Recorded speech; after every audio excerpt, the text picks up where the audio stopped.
Menkia Komamo, Medindi brother Eli Soriano, me free members Church of God International. The person meton safremo, na mo mekayen ho, was a mabako empire bomu, debiera, a ya donko ne fa, na yatumi abompa ya mani pagina, ne wiase gina, abra ya fa awhehia emre mu. Abra yade apomodene enhyehyeye, bitise ensa hohoro, na yakentene edipedu yakọ akutia yade mu no na tumi aboa ya ma yakọ atia amanehuni nanso eduro ne ayaresa biara ne ho atumi wo mu a esene wenyankopon amoa na yehia wenyankopon amoa yi sene ade biara ne danyina emfa ho ne asore a owo ana osom a owo mu yemfra yefra enipa ewo wiase afana nyina wadwene Wanabusua anafufuo adofuo ne enipa nyina daache ho yama obi biara akwaba mone yembetumi abebɔ mpaye na se mopa hwehwemu pia mama ne ye ne krata yada mo ase bebre na ye ne da so ne se yabesan atemonka nyankopon enhyiramo.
Một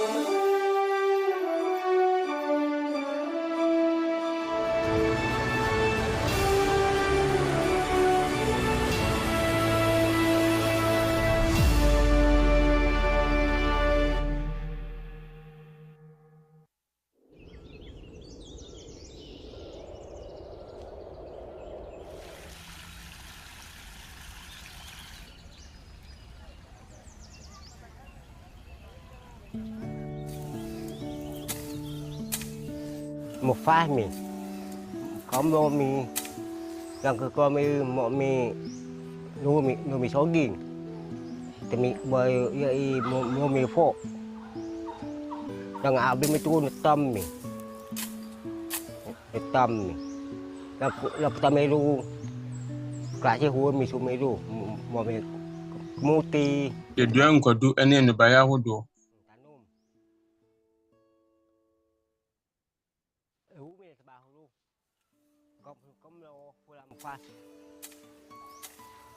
Con phi ác mi từ bưng mình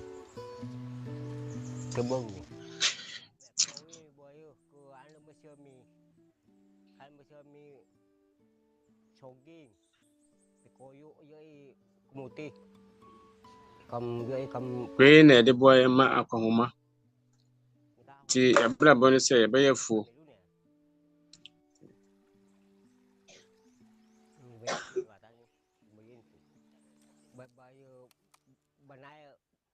Say any more. And as be any baby a bedia. Say in Soto Crampa. A fancy call her DNA. Any I hear a bubu a buburi, a bumpire children was and a bear, a benya wedding.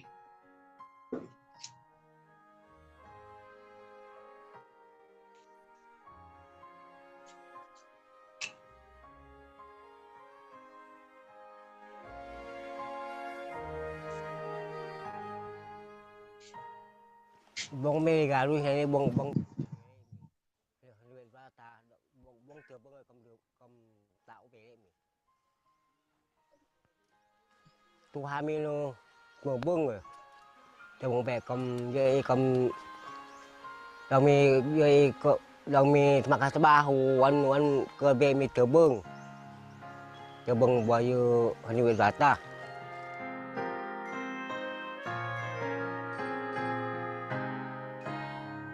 Yun ang tungkulin ng bayan ng Diyos. Ipahayag ang karangalan ng Diyos. Yung naaawa sa dukha, nagpapahayag ng karangalan ng tumawag sa Kanya. Trabaho yun ng bayang sa Diyos. Trabaho yun noong mga tinawag ng Diyos. Alinsunod sa Kanyang nasa.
Iglesia ng Diyos na kay Kristo Jesus ang siyang madugis sa mata ng Diyos. Ang sino mang tao may nasang maglingkod sa kanyang Iglesia, magpiling pumasok. Iglesia ng Diyos ang katotohanan kay Kristo Jesus lamang. Ito ang siyang tunay na ngalan na nasa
Sumatin po ang pag-ibig at ang kapayapaan. May the love and the peace coming from God be with us, brethren.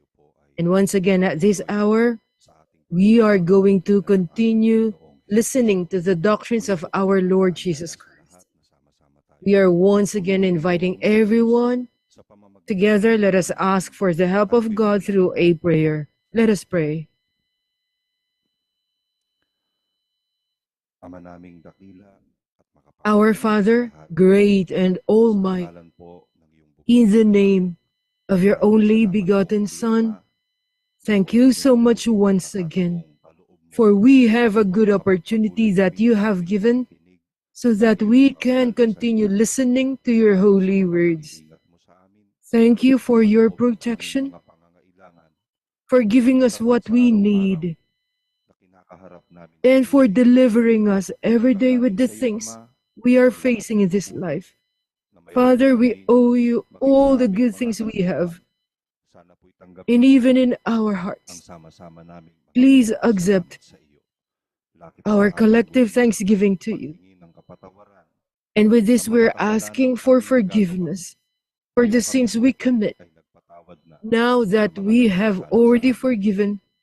those who sinned against us. With this is our appeal.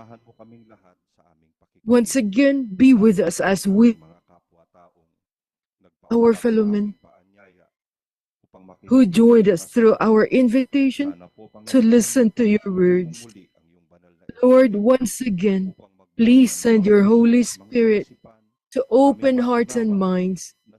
for us to understand that in this life, we have a great duty. There is a great intention why you created us, that you want us to do for us to reach eternal life that you promised. Please give courage to everyone who wants to return to you, so that we can continue listening and we can receive your words. Please bless all your children who always help and care, so that the news of your salvation will continue to reach our. Let your holy peace rule around us. Thank you very much. In the name of our Savior, Christ Jesus. Amen.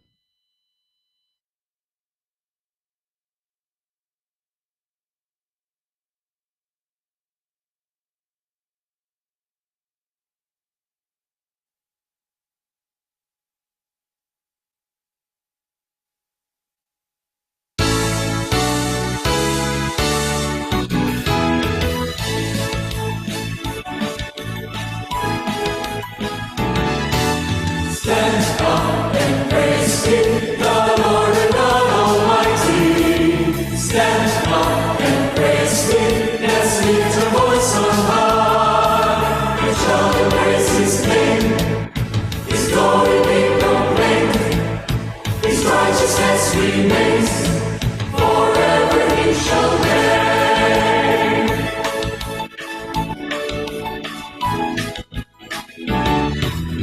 Let us stand united, come before the Lord. His majesty be worshipped, His glory be adored. Rejoice and sing the praise of God, lift up the voices hand in hand, and glorify the Lord of all.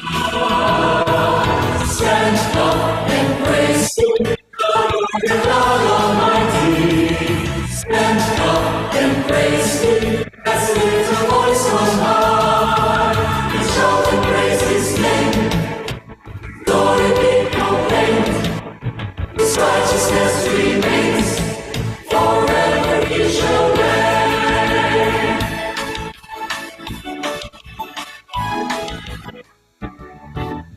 Serve the Lord, Savior, now and forevermore. Go on into the nations, and shout His holy word. Rejoice and sing the praise of God, lift up the voices hand in hand, and glorify the Lord of all. Stand up and praise Him, the Lord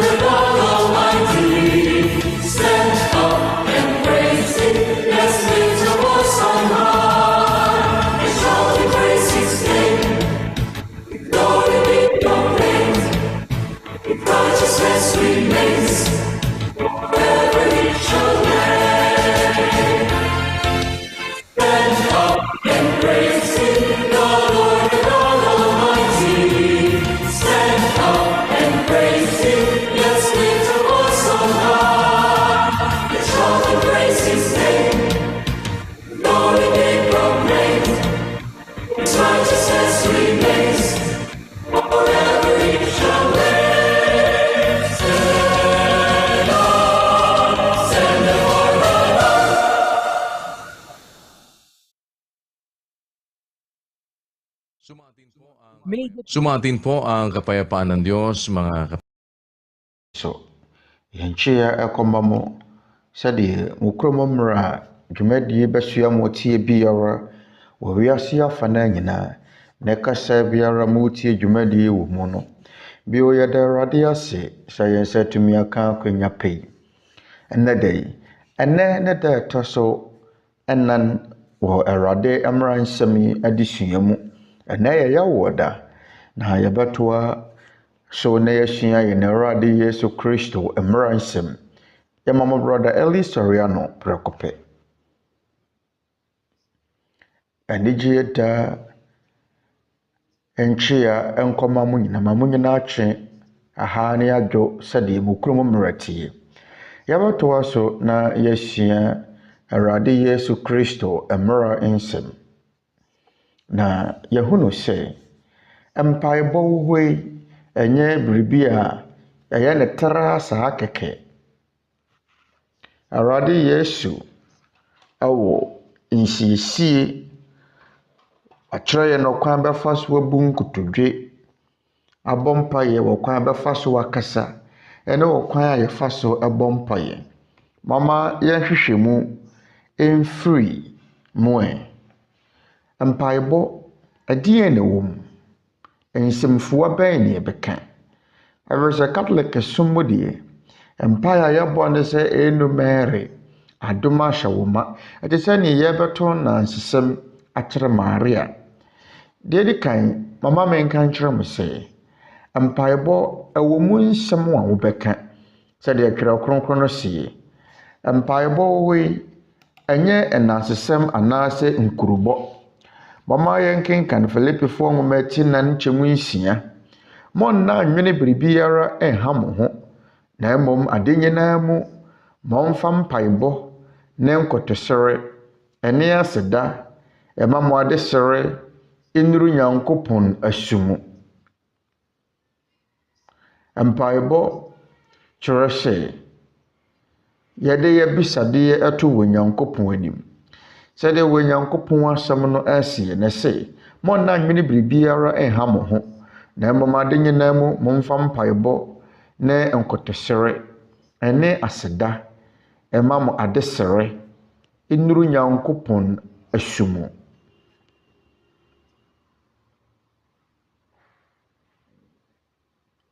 mpaebɔ ɛyɛ bisadeɛ anaasɛ nkotosere sɛdeɛ ɛteɛ biara adeɛ biara yɛpɛ sɛ yɛsrɛ firi wɔ Nyankopɔn nkyɛn ɛfato abere a Yuda ɛdane wɔ yimafoɔ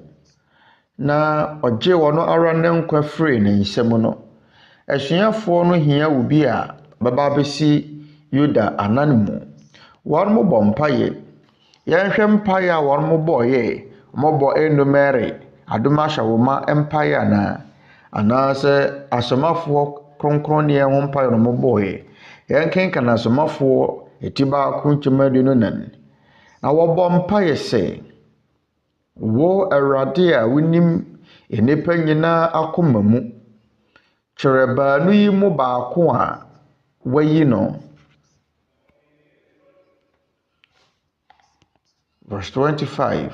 sɛ ɔmfa asom yi ne asomafoɔ dwuma a Yuda firi mu tare ho sɛ ɔrekɔ ɔno ara te n'abrɛ no kyɛfa no nsom asuafoɔ 12 no na wɔnom ɛyi obi a ɔbɛba abɛsi Yuda anan mu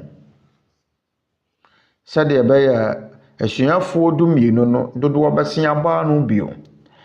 wɔnom yɛ 12 ɛfiri sɛ wɔnom gyina hɔ ma Israel mmusuakuo 12 no nti ɛhia sɛ wɔnom yɛ asuafoɔ 12 Yuda ɛkɔe asuafoɔ no hyia mu a na wɔnom pɛ obi a wabɛsi Yuda anan mu wɔnom hunu nnipa 2 a na wɔhyɛ fata na wɔnom bɔ mpaeɛ monhwɛ abɔɔ ne so anuanom monhwɛ mo twerɛ nsɛm no mu nso yɛne ne ɛwɔ Twerɛ Kronkron mu pɛpɛɛpɛ deɛ yɛde kyerɛ mo wɔ yɛfidie no so wɔ anaa ɔhwɛtie no so wɔ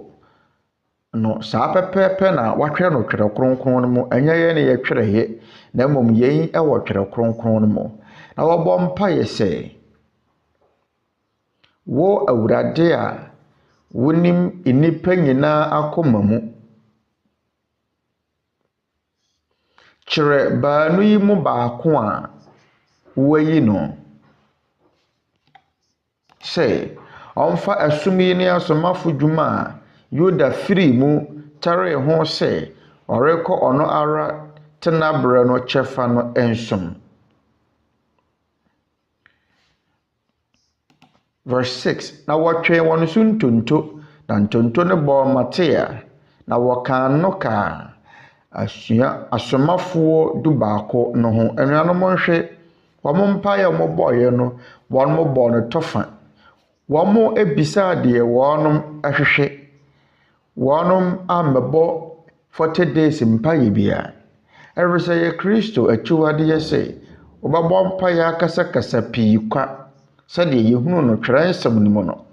wɔn bɔ adeɛ a wɔn hia no saa brɛko pɔte no mu ho mpaeɛ kyerɛ yɛn baanu yi mu baako a wɔyi no so wɔmɛfa Yuda kyɛfa nsom na ntonto no ɛbɔ Mateas na wɔka no ka asuafoɔ du baako no ho ɛno nti ɛyɛ adeɛ mu da hɔ pɛfɛ sɛ mpaebɔ yɛ bisade a yɛsɔre afiri wɔ Nyankopɔn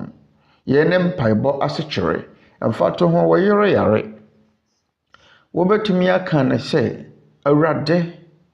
meyere mabrabɔ mu nyɔnkoɔ ayare mesrɛw sano yadeɛ hunu yɛn mmɔbɔ etitiriw abra woni sika a wode beto nnuro na sɛ woni sika a wode beto nnuro mpo a otumi nti meyere benya yaresa yɛn yɛ mpaebɔ awo hia sɛ wobɛkeka nsɛm bebree bisa ne ɔhwehwɛ afiri wɔ Nyankopɔn nkyɛn saa brɛko pɔte no mu ɛfato ho ba betu kwan wobɛfiri wɔ mu hyɛn yakɔ amonone ana wobɛfiri hyɛn bi akɔ baabi kasa Awurade wona wonim deɛ nti a mefiri fie ɛdene ma me sɛ megya me yere ne me mma hɔ ɛna kakra da so mesrɛw hwɛ wɔn so na hwɛ me nso so abra me tu kwan ɛma saa hyɛn yi ɛnkɔ nkonya akwanhyia ɛma nsu hyɛn ana kaa yi ɛnkonya akwanhyia na yɛn nyinaa na yɛda wase bawo no Twerɛ Kronkron sɛ yɛsrɛ wɔ Nyankopɔn ho ade a yɛfa aseda nka ho yɛyɛ mpaebɔ tietia yɛnsa so nka ne bio Filipifoɔ nwomati 9:6 monna enwene biribiara enha mo ho na mmom ade nyinaa mu momfa mpaebɔ ne nkotosere ene aseda ɛma mo adesere enuru Nyankopɔn asumo yɛbɛnam mpaebɔ ne nkotosere ene aseda so ama yɛadesere anaasɛ yɛbisadeɛ aduru wɔ Nyankopɔn asumo ade nti ɛna aseda ɛka ho ɛfisɛ Kristo nkyerɛkyerɛ ne sɛ wobisa wɔ Nyankopɔn ho ade a na gyidie sɛ wɔ Nyankopɔn de bɛma wo sɛ wɔn mpaebɔ no wobɔ no kwan a ɛtene so a wobɔ no kwan a ɛsɛ so a wɔ gyidie ne ahotɔsoɔ sɛ wɔ Nyankopɔn bɛyɛ wabisade ama wo mpo bere a wasrɛ wɔ Nyankopɔn no da no ase yɛnkenkan Mark 11:24 yɛn ti mese mo sɛ adeɛ biara mobɛsrɛ mo mpaebɔ mu no monyi ni sɛ mobenya na ɛbɛyɛ hɔ ama mo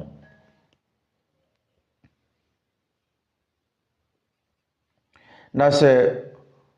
mogye di sɛ adeɛ biara mobɔ ho mpaeɛ no wɔ Nyankopɔn bɛyɛ ama mo a gye di sɛ mobenya na ɛbɛyɛ hɔ ama mo wobɔ mpaeɛ no frigidie mobɔ mpaeɛ sɛ wɔ Nyankopɔn yɛ otwede yampɔn sɛ ade a wobɔ ho mpaeɛ no wɔn nsa bɛka ne sɛ nti ɛna wɔ sɛ woda aseɛ Aronti ɛna Filipifo nwoma no kase momfa mpaebɔ ne nkotosere ɛma mode sere enuru Nyankopɔn asumu. Aronti mpaebɔ kyerɛ abisadeɛ. Danso ensɔre yɛtete yɛn wɔ mu no de bia yɛkɔ a ne yɛto nansesɛm kyerɛ wɔ Nyankopɔn. Danso wɔ Nyankopɔn nim saa ne me no mere adoma hya wo ma Awurade ka ho wɔ na yɛhyira wo ma nyinaa mu nhyira no yɛ fom ba Yesu wei ɛyɛ mpae. Wo mmisa hwe kana wo kasa Maria yɛhyira wo ma nyinaa mu. Onka hwe Nyankopɔn nim ɛna wɔ Nyankopɔn so wura mfiriye. Mpaebɔ ɛyɛ bisadeɛ. That's why denti ɛna wɔn kasa wɔ na yɛhyira wo ma nyinaa mu nhyira no yɛ fom ba Yesu.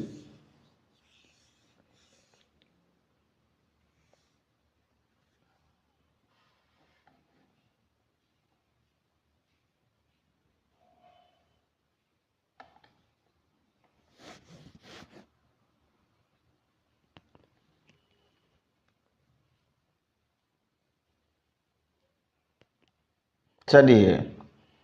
wɔto wɔn nnwom no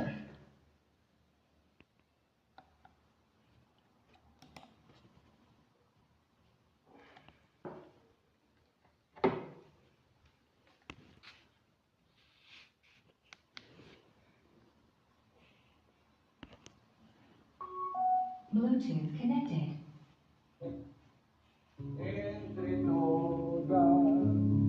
las mujeres y bendito es el fruto, bendito es el fruto de tu vientre, Jesús. Santa María, Madre de Dios, ruega por nosotros, pecadores, ahora y la hora de nuestra muerte. Amén, Jesús. wei ɛnyɛ mpaebɔ ɛyɛ nansesɛm na woto akyerɛ Maria no mere Maria kronkron Nyankopɔn maame bɔ mpaeɛ ma yɛn ɛne bɔneyɛfo ɛfiri na ɛkɔpem da yɛbɛwuo wo mmom na wɔsɛ wobɔ wo mpaeɛ na adɛn na wohyɛ Nyankopɔn maame ada wo mu Nyankopɔn maame ana mo ana mo kasa wɔ yɛ Nyankopɔn maame nanso adɛn nti na mo hyɛ ne sɛ ɔmmɔ mpaeɛ ma mo abra a ɛwɔ sɛ mo amu na mo bɔ mpaeɛ yɛn yɛ Kristo mmara nsɛm ɛwɔ sɛ wo Kristo ni biara ɛbɔ mpaeɛ ɛni kwan sɛ yɛde yɛasɛdeɛ kɔtɔ Maria so sɛ wɔmmɔ mpaeɛ ma yɛn na abra wakeka wɔn nsɛm sɛ Maria yɛ Nyankopɔn maame no wo hyɛ ne sɛ wɔmmɔ mpaeɛ ma wo na onsan so kora nyayi o bɔ mpaeɛ ma yɛn ne bɔneyɛfoɔ ɛfiri ne kɔpem da yɛbɛwu nti Maria no deɛ ɔnyɛ hwee sɛ wɔmmɔ mpaeɛ ma wɔn kɔpem da wobɛwuo Maria no amu kora awu ɔnya mpo nsɔreeɛ na bra Maria awu no sɛ wohyɛ ne sɛ wɔmmɔ mpaeɛ ma wo da biara kɔpem da wobɛwu a Maria ntumi nyɛ ɛfiri sɛ Maria awu a wonya nsɔre mfiri awufuo mu yɛnyɛ nyane a awufuo mfiri owuo mu yɛ obi biara owu yɛ wɔ Kristo mu ne benya ne da etwa to mu ɛno ne yɛfrɛ ne sɛ wu sɔreɛ ɛwɔ mu sɛ Maria awu deɛ na so ne nyina atwa moda so bɔ mpaeɛ ɛka kyerɛ ne sɛ Maria kronkron Nyankopɔn maame bɔ mpaeɛ ma yɛ ne bɔneyɛfoɔ ɛfiri ne kɔpem da yɛbɛwuo woda so yɛ ɔde bɔneyɛ ni ɛno ne mpaeɛ da ne yɛbɔ yɛ ɛtene ana sɛdeɛ Twerɛ Kronkron no sie Twerɛ Kronkron no se mo na anwene biribiara ɛnha mo ho na mmɔmade nyinaa mu momfa mpaebɔ ne nkotosere ɛne aseda ɛma mo adesere enuru Nyankopɔn asumu ɛno nti mpaebɔ deɛ ɛyɛ bisadeɛ ɛnyɛ nansesɛm to wɔ na sɛ otowa so bɛto nansesɛm a ɛmfasoɔ bi ani so ɛwɔ sɛ Onyankopɔn anim empae a yɛkyerɛkyerɛ yɛn wɔ nsɔre ahodoɔ ne ni Twerɛ Kronkron mu ɛfatow David fasuo bɔ mpae ma yɛn ɔsono hwene bɔ mpae ma yɛn apamadaka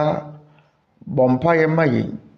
na wɔn nso agye so bɔ mpae ma yɛn ɔsoropono bɔ mpae ma yɛn anapansoroma bɔ mpae ma yɛn ayarefoɔ yaresafoɔ bɔ mpae ma yɛn abɔnefoɔ dwane kɔhyɛbea bɔ mpae ma yɛn wɔn a wɔwɔ no rekyerɛkyerɛfoɔ bɔ mpae ma yɛn akristofoɔ boafoɔ bɔ mpae ma yɛn abɔfoɔ hema bɔ mpae ma yɛn abusuatire hema bɔ mpae ma yɛn adiyifoɔ ne asomafoɔ hema akuninimufoɔ hema wɔn a wɔka wɔn bɔne hema emabunu hema ahotefoɔ nyinaa hema ɔhema a onyinsɛne yɛabra bɔne biara ni ne ho ɔhema de nakɔ soro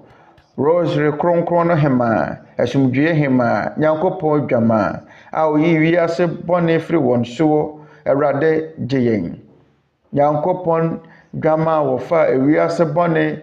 efiri wɔn so bɔ mpae ma yɛn ade na adeɛ baako waka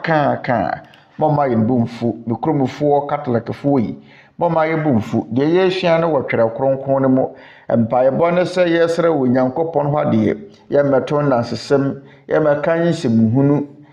ɛna adeɛ biara ehia wɔ saa brɛko pɔte no mu no ɛno ho mpae na wɔbɛbɔ mfato ho ebi a wɔba abedidi ɛfiri sɛ yɛwɔ Nyankopɔn no mmara nsɛm sɛ yɛbedidi na yɛpɛ sɛ yɛaduane no ho ntema yɛ nea katawani mmara kakra Awurade meda wase wadom a wode ama yɛn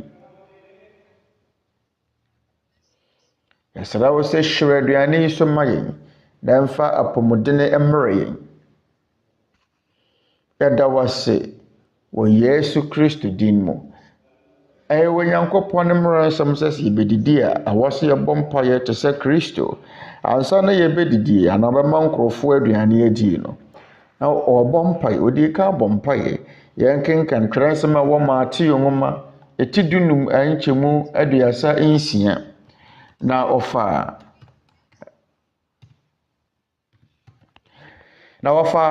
paano nson ne empataa no na wɔda ase na wɔbu de ma nasuafoɔ no nso de ma nkurɔfokuo no na ɔne nasuafoɔ no ba bedidi no wɔbɔ mpaeɛ na wɔfa paano nson no ne empataa no na wɔda ase na wɔbu de ma nasuafoɔ no nasuafoɔ no nso de ma nkurɔfoɔ akuakuo no tesi yɛbedidi a ɛwɔ sɛ yɛbɔ mpaeɛ ɛwɔ sɛ yɛda wɔ Nyankopɔn ase sɛ de Twerɛ Kronkron ne ka no wɔ Timoteo nwoma edi kan etinan ankyɛmu ɛnan na Nyankopɔn abɔdeɛ nyinaa yɛ na sɛ yɛde asedagye a ɛne yɛn sɛ yɛkyiri biribiara ɛfiri sɛ wɔde Nyankopɔn asɛm ne mpaebɔ na ɛte ho Nyankopɔn abɔdeɛ biara yɛ sɛ yɛ prekonam sɛ yɛ suhwiri sɛ yɛ monkɔ nketenkete sɛ ɛyɛ abebeo sɛ yɛ nantwinam sɛ yɛ akokɔnam sɛ yɛ wudwanam sɛ yɛ ansumu nantwinam ansa na wobedidie no Kristo hyɛ Kristofoɔ sɛ yɛmmɔ mpaeɛ Nyankopɔn abɔdeɛ nyinaa yɛ na ɛni kwan sɛ yɛkyiri biribiara ɛfiri sɛ wɔde Nyankopɔn asɛm ne mpaebɔ na ɛte ho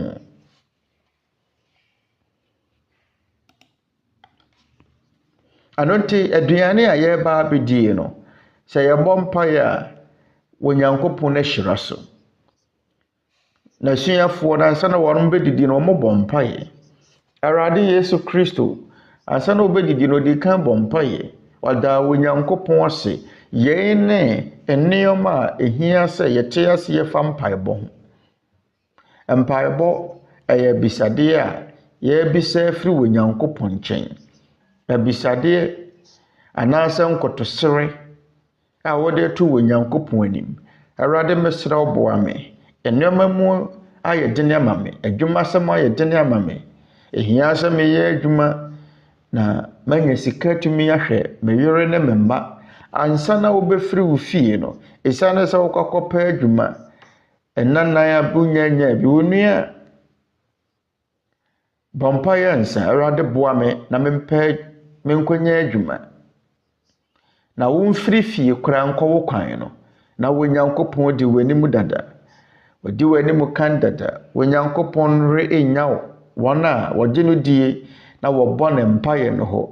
na wɔsɛ yɛn yɛ ngidie na wonyankopɔn de abrɛ yina wayɛ krado sɛ wɔbɛtie yɛ ne mpaebɔ afei asɛmisa ne sɛ dabɛn na wɔsɛ yɛbɔ mpaeɛ ebinom deɛ ɛda wɔn di wɔn a wɔda nko a na wɔbɔ mpaeɛ anaasɛ da wɔn yadeɛ nko a na yɛbɔ mpaeɛ anaasɛ wɔwɔ amanneɛ bi a ɛna wɔkae wonyankopɔn bɔ mpaeɛ na sɛ nipa yare wadɔɔso a na bɔhyɛ ne nso yɛ bebree na so sɛ ne ho tɔ no na wonya apɔmudene a sɛ ɔbɔ wonyankopɔn din kora dane abakɔsɛm ɔbɔ nyankopɔn din kora yɛ dene wɔntumi kora mmɔ wonyankopɔn din wɔ n'abrabɔ mu ade nkyerɛ sɛ hwee hia no ɛnni kwan sɛ ɛba no saa wɔ yɛn tebea mu sɛ ɛyɛ ahokyerɛ mu o sɛ ɛyɛ ahotɔ mu o ɛwɔ sɛ yɛhunu kwan bɛfa so abɔ wonyankopɔn mpaeɛ ɛwɔ sɛ abrɛ ni abrɛ nyinaa yɛne wonyankopɔn din sawosoɔ yɛn ɛnyɛ dene sɛ yɛbɛte ase wɔ yɛ mmere mu ɛnyɛ nokorɛ sɛ tɔda na sɛ wo werɛ firi wo phone a ahasɛ deɛ adekyeɛ no ankɔ yi ama wo ahasɛ ne wabrabɔ ayɛ basaa ade nkyera ɛfiri sɛ yɛwɔ nnipa binom wɔ hɔnom a wodɔ wɔn a wɔpɛ sɛ abrɛ gyina wo ne wɔnom ɛkasa ɛwɔ w'ahomatorofoɔ so nanso wonyankopɔn deɛ ohia ahomatorofoɔ ana ohia phone biara deɛ hia ne sɛ wobɛbu nkotodwe abɔ mpaeɛ na wobɛtie wɔ mpaebɔ ɛnɛ yɛmmerɛ mu nnipa bebree no akutakuta wɔn phone da mu nyinara nanso wɔnkae wonyankopɔn yɛwɔ nnipa binom wɔ hɔnom a wɔn nkae wonyankopɔn wɔ n'abrabɔ mu wɔbɔ mpaeɛ mpere baako pɛ bosome ana afe ɛkankabra ne ho akyere no na mmom sɛ ɔnya amane a ɛna ɔfrɛ onyankopɔn na sɛ ne ho tɔ ne wie a ɔnkae da kora wɔbɔ onyankopɔn din adane abakɔsɛm nti dabɛn na wɔsɛ yɛbɔ mpaeɛ sɛdeɛ Awurade Yesu Kristo na bɛbuo no sie ɛwɔ Luka nwoma etidum wɔtwe ɛnkyɛmu baako Luke 8:1 na obu wɔn bɛbi de kyerɛ sɛ etwa sɛ nnipa bɔ mpaeɛ daa wɔmmrɛ ho wɔtemufuo bi tena kuro bi mu a ɔnsuro wonyankopɔn nanso ɔmfɛre nnipa na wɔkunafuo bi nso tena kuro no mu na wɔbaa ne nkyɛn sɛ bu atan gyeme metamfo ensem na wampene mano kyare kakra na akyire yi ɔkaa ne tirim sɛ mensuro wonyankopɔn na memfɛre nipa deɛ nanso okunafuo yi ha menti mebu atan mama no na wamfa ne ba ɔba ha daa no amedwan me ho na Awurade se montie deɛ wɔtemufuo a wɔntene yika hwɛ Kristo ɛnam ababuo so ɛma yɛ ne hwɛsoɔ bi wɔtemufuo bi tena ase a na ɔnsuro wonyankopɔn no wɔ mu nipa nso na okunafuo bi kɔ wɔtemuafoɔ ne nkyɛn kaa sɛ ɔntɔwerɛ ma no wantie no wampene nanso ɛsiane sɛ daa okunafuo no ɛkɔ ne nkyɛn ti ɔte aseɛ sɛ ɔbɛtɔwerɛ ama no Awurade Yesu Kristo kaa sɛ montie deɛ wɔtemufoɔ a ɔntene no kae asɛm no awieɛ ne sɛn ɛwɔ nkyɛmu nson na wonyankopɔn sɛ wɔtɔ ne bo ase kyɛre wɔn ho nso a ɔremmu atɛn ɛnyɛ wɔn a wɔayi wɔn a wɔsu frɛ no awia ne anadwo no anaa na sɛ wɔtemufoɔ a wɔntene no abu atɛn agye wɔkunafoɔ no a wonyankopɔn no a ɔnyɛ wɔtemuafoɔ a wɔntene na wɔyɛ wɔtene neeni no Onyankopɔn ayɛ wɔteneneni na Onyankopɔn na ɔrentɔre enye wɔn a wosufra no awia ne anadwo no. Mohuni ana. Ano nti ehia so yɛbɔ mpaeɛ da biara awia ne anadwo abra yɛnyae. Yɛn so yɛ adefoforo a wɔn a wɔn yɛ novenas ne nte aseɛ wɔn bɔ 40 days mpaebɔ ɛka adekoro no a bama yɛn kenkan tezra ne kafo nwoma di kan etinum enchemu dunso mo nyae mpaebɔ da na kableka sofo ekenkan saa twere nsem yi a wɔn de amamre bia ba wɔn se ɛyɛ 40 days mpaebɔ na yɛka asem koro no ada biara na se mo nyae mpaebɔ da no ase kyerɛ ne sɛn bama yɛn kenkan Timothy nwoma ɛtɔso mienu eti baako nkyemu mmiɛnsa Meda Onyankopɔn a mefiri ahonimpa mu mesom no sɛ maagyanom no ase sɛ mekae mo daa wɔ mempaebɔ mu awia ne anadwo. Enti sɛ yɛnya mpaebɔ da no ɛkyerɛ sɛ da biara enti Nyankopɔn asafo yi mu Church of God asafo yi mu no yɛsɔre anɔpa ansa na ɛbɛyɛ adwuma biara na wɔse yɛbɔ mpaeɛ. Anwumere ansa na yɛbɛda no yɛmmɔ mpaeɛ bio. Ebi na wote wo dam wote wo fie na damu nyina wo so nim nie ebesi abusua bi kɔdae ade kyen yɛ kae bi betwi fa wɔn fie ne so ma ne wɔn nyina wuye abusuafo bi so ewiemhyɛn tetɔ wɔn fie ne so ma ne hye ɛno nti ayade yɛ ho hia sɛ ansa na yɛbɛda no damu nyina de kyie nyina Onyankopɔn ahwɛ wo so asɛ Awurade yɛda wase sɛ wabɔ yɛ ho ban ade kyie nyina na wama yɛ nade biara yɛ hia ɛnɛ da yi agya yɛda wase wɔ wɔtema ma yɛn yɛsrɛ wo hwɛ yɛn so abra yɛkɔ akɔda hwɛ mene meyere ne memma so yɛda wase wɔ Yesu din mu amen. Mpaebɔ tietie bi se nanso ɛyɛ ade kɛseɛ wɔ Nyankopɔn anim na sɛ wɔsɔre a kasa Awurade meda wase sɛ wahwɛ yɛn so anadwo mu nyinaa ɛwrese binom kɔdaeɛ a wansɔre bio wɔsɔn da yɛbɔne fa mu wuyɛ yɛsrɛ wo sɛ bɔ yɛn ho ban ɛda wase so sɛ wahwɛ yɛn so anadwo mu nyinaa ɛbraba ma yɛn da foforo ne akwanya foforo yi bɛkɔyɛ adwuma bebegyama busunya hɔ mesrɛ wo hwɛ wɔn so abra me ni wɔn nkyɛn yɛn free hu nyinaa mu yɛn free ɛnebɔneyɛfo wɔ nsɛm yɛn free yade yɛ korankoro mu agya yɛda wase bebree wɔ wo dɔba koro no din mu yɛn mu ne mpaeɛ ntie a yɛbɛbɔ akyerɛ wɔ Nyankopɔn na yɛde yɛn werɛ ahyɛ ne mu yɛbɛbɔ wɔ Nyankopɔn mpaeɛ da biara na yɛntumi yɛ ade kɛseɛ wɔ yɛabrabɔ mu ɛno nkyerɛ sɛ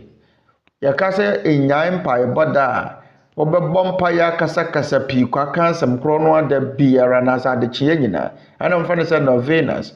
bɛnana ewuiɛ ne mpa mɔbɔ ma ne din de teɛ so Fernando na da a ɛdi kan no ɔmɔbɔ mpaeɛ sɛ hunoteɛ so kra mɔbɔ na fa ne bɔ ne kyɛ no wɔ purgatory hunoteɛ so kra mɔbɔ na fa ne bɔ ne kyɛ no wɔ purgatory hunoteɛ so kra mɔbɔ na fa ne bɔ ne kyɛ no wɔ purgatory na afei mu wia yɛn na agya wɔ soro odi ho nti yɛn ne de ɛno mɛre adoma ahyɛ wɔ ma ne yɛka asɛm korɔ no aka na me ya be mu aketewa nti na ma metumi twe ne no mo ka nyina go mitiri mu no ahye ahweniye apon kese bompa ye maye David Fesio bompa ye maye nti me kai saha ne ma nyina efiri brana me ya be mu aketewa na so anya no ne ade ye wo Twerɛ Kronkron no mo empai bode awo se eye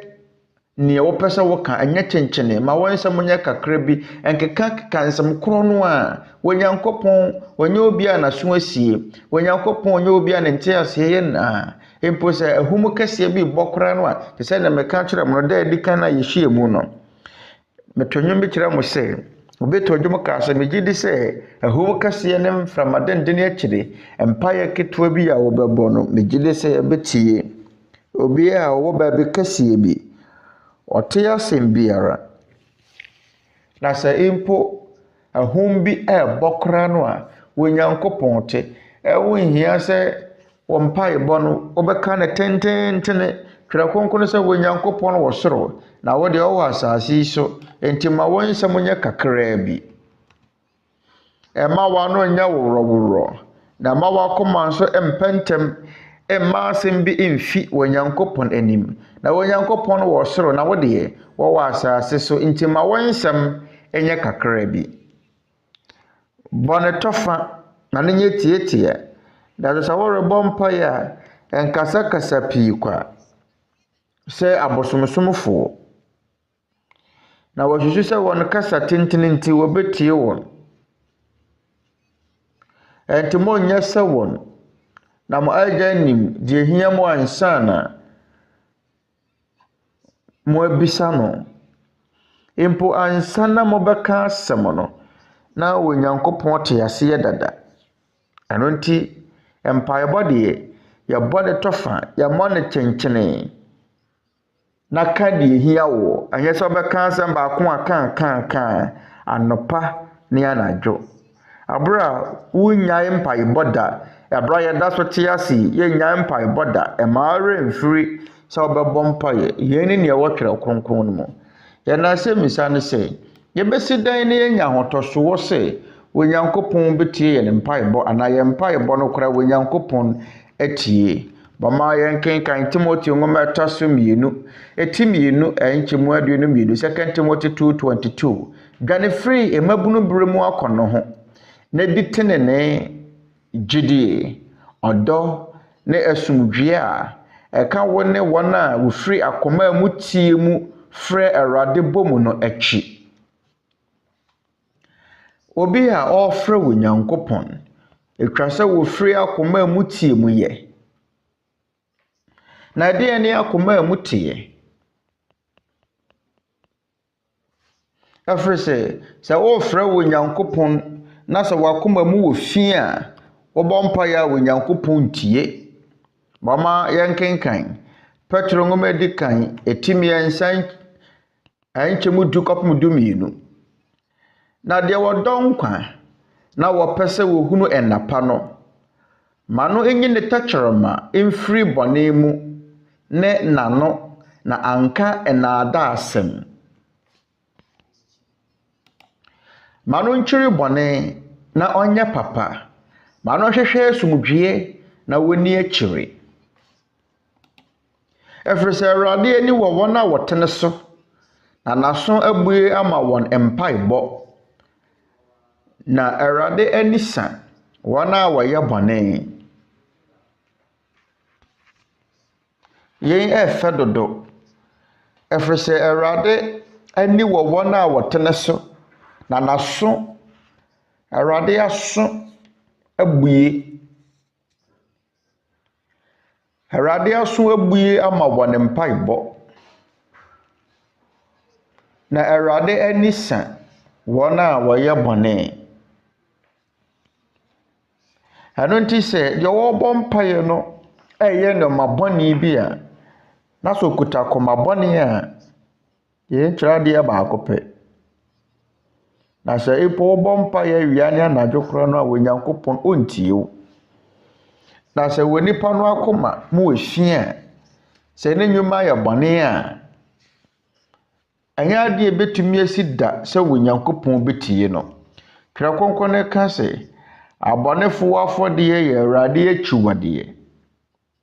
na tɛɛfoɔ mpaebɔ deɛ yɛ n'anisɔdeɛ babusa meti dunum kyemu wɔtwe na anisɔ sɛ wɔtene ne bɔ mpaeɛ a nti sɛ deɛ bɛyɛ a yɛbɛtie yɛn no ɛyɛ adeɛ ho behia sɛ yɛbɛnya akoma mu tie ɔwɔtene Paul ka kyerɛ Timothy ɔse wɔne wɔn a wɔfiri akoma mu tie no bɔ mu frɛ Awurade no akyi na sɛ yɛfiri akoma mu tie mu ɛfrɛ Awurade no kyerɛ sɛn montie asomafoɔ nnwuma atiari no nan nkyɛmu dunsia Acts chapter 24 verse 16 na yɛmu na mesɔ me ho mehwɛ sɛ menya ahonimu a enifo nyankopɔn ne nnipa fam daa ɛno nti ɛyade a ɛwo hia sɛ yɛn ahonim yɛn akoma efi biara enimu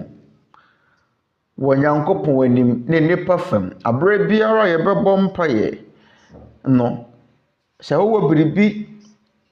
etia onyankopɔn ana wo biribi tia wo nyɔnko nipa a wobɔ mpaeɛ a onyankopɔn ontie ana onyankopɔn tie yɛn mpaeɛbɔ ne sɛnti ehia sɛ yɛnya akoma mu tie adentira montie ne wo nipa akoma mu Matthew ngoma etidunum enchemu dun Matthew 15:19 twerɛ no se na akoma mu na adwenemane awudisɛm ayefasɛm adwamansɛm awifosɛm adanse kurumu ne abususɛm firi verse 20 yɛnom ne nneɛma egu wɔ nipa ho fi na sɛ wode ensa a wanhohoro didi a engu wɔ nipa ho fi Twerɛ Kronkron mu anu yie mu da hɔ pefee ɛsɛ na akoma mu na adwenemane awudisɛm ayefasɛm adwamansɛm awifosɛm adanse kurumu ne abususɛm firi yɛnom ne nneɛma a egu akoma no ho fi ɛno nti na Onyankopɔn kaa no wɔ Jeremia nhoma etidunson enkyemu nkron Jeremia 17 verse 9 akoma wɔ hɔ yi ɛyɛ naadaase ne adeɛ nyinaa na ɛyɛ nsɛmmɔne pa ara hwan na wɔbɛnya mu ahunu yɛ enkyemu du me Awurade na mehwehwɛ adwene mu na mɛsɔ akoma mehwɛ na mɛma wo biara sɛdeɛ na akwan tie sɛdeɛ ne neyɔyɛ aba no tie na yɛn yade mu da hɔ pefee Onyankopɔn tumi hunu akoma no mu hwan na obenya mu ahunu yɛ akoma no ɛyɛ nkontompo ne sinade nyinaa twerɛ nsɛm foforo mu wɔ Twerɛ Kronkron no mu no akoma no yɛ daadaafoɔ akoma no yɛ nkontompo akoma no yɛ daadaafoɔ akoma no ɛyɛ naadaa sene ade nyinaa na obiara ntumi hunu mo gye wɔ Nyankopɔn pɛ ɛro nti na sɛ wo bɔ mpaeɛ na sɛ wakoma mu no obu afu wo yere anaa wo kunu wotan wo yere anaa wo kunu wo fa wo yere anaa sɛ wo kunu akyi ɛbɛsɛ akoma no mu na adwamansɛm awifosɛm adwenemane adanse kurumu awifosɛm anaa sɛ atoro efiri saa ne ma nyinaa wɔ akoma no mu na sɛ wo bɔ mpaeɛ na sɛ saa ne ma nyinaa wɔ akoma mu a na sɛ wo ne wo nyɔnko nipa ayɛ aka wo ne no kontokwa anuanom wo mpaeɛ no a wo bɔ no wo mmɔ ntum wo kwadeɛ ɛnyɛ mpaeɛ hunu anaa Onyankopɔn ntie adeɛ baako a awɔ sɛ yɛte aseɛ sɛdeɛ bɛyɛ wo Onyankopɔn bɛtie yɛn mpaeɛ bɔ ne no mama yɛnte yɛn akoma mu ɛrenti wontumi mfiti prɛko pɛ nkɔbɔ mpaeɛ ehia sɛ wonya akoma mu tie mfato ho moyɛ awarefo okunu ne wɔyere na sɛ moayɛ aka na mompɛ sɛ mobɛbɔ mu a mofiri sɛ Onyankopɔn bɛtie mo mpaebɔ mama yɛnkenkan Petro ngoma di kan etimi yɛnsankyɛ mu nso 1 Peter 3:7 okunu nom mone wɔn entena ne mudie mu saa ara sɛ ɔyere ne ade a ne ho nyɛ den na muni woni sɛ wɔn enso ne mo yɛ nkwa adom no adidifuo bi na mo mpae bɔ kwan ansi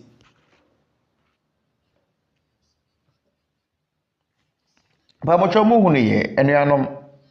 Twerɛ Kronkron no sɛ okunu nom mo ne mo yere nom entena ne mudie mu saa ara sɛ ɔyere ne ade a ne ho nyɛ den na muni woni asɛm a sɛ fa ne die ma wo yere no kyerɛ sɛ wobɛhunu ne mmɔbɔ ɛmmɔ no ɛmfa wo nan mmɔbɔ no ɛmmɔ ne twɛdeɛ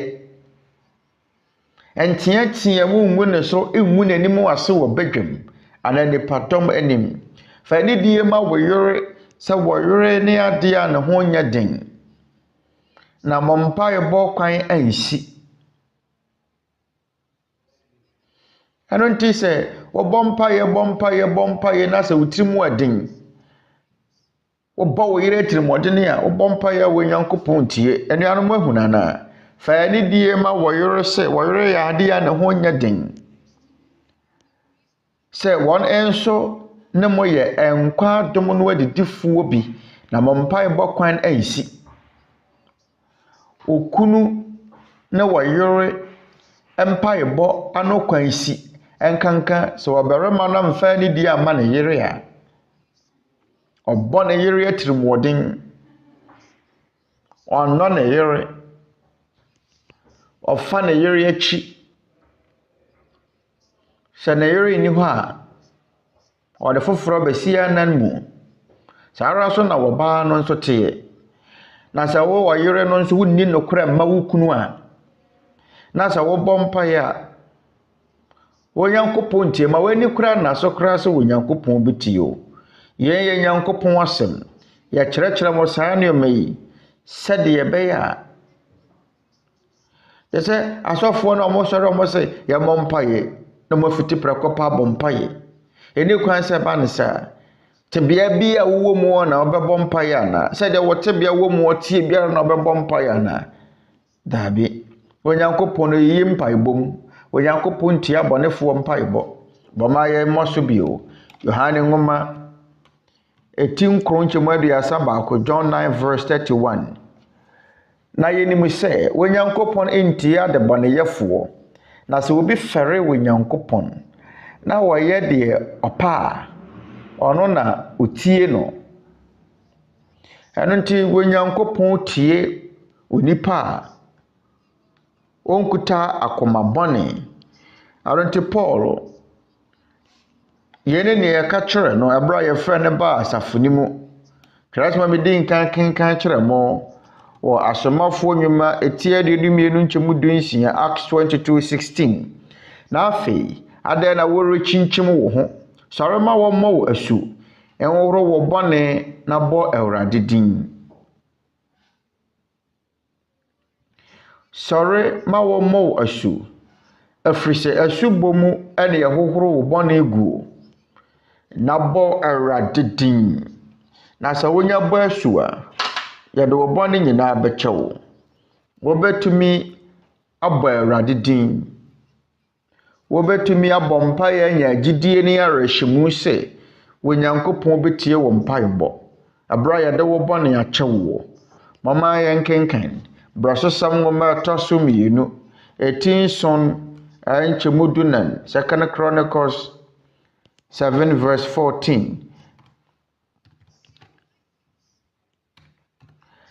na sɛ mema no bɔ medin wɔ no so wɔ ne brɛ wɔ no ho ase na wɔbɔ mpaeɛ na wɔhwehwɛ m'anim na wɔsane firi wɔ nakwan mmɔne no so a mɛnso mɛfiri wɔ soro matie na mede wɔn bɔne akyɛ na masa wɔn asase no yadeɛ yɛn mo ne nneɛma a wɔ Nyankopɔn ahwehwɛ wɔ se na sɛ mema no bɔ medin wɔ no so wɔ no brɛ wɔ no ho ase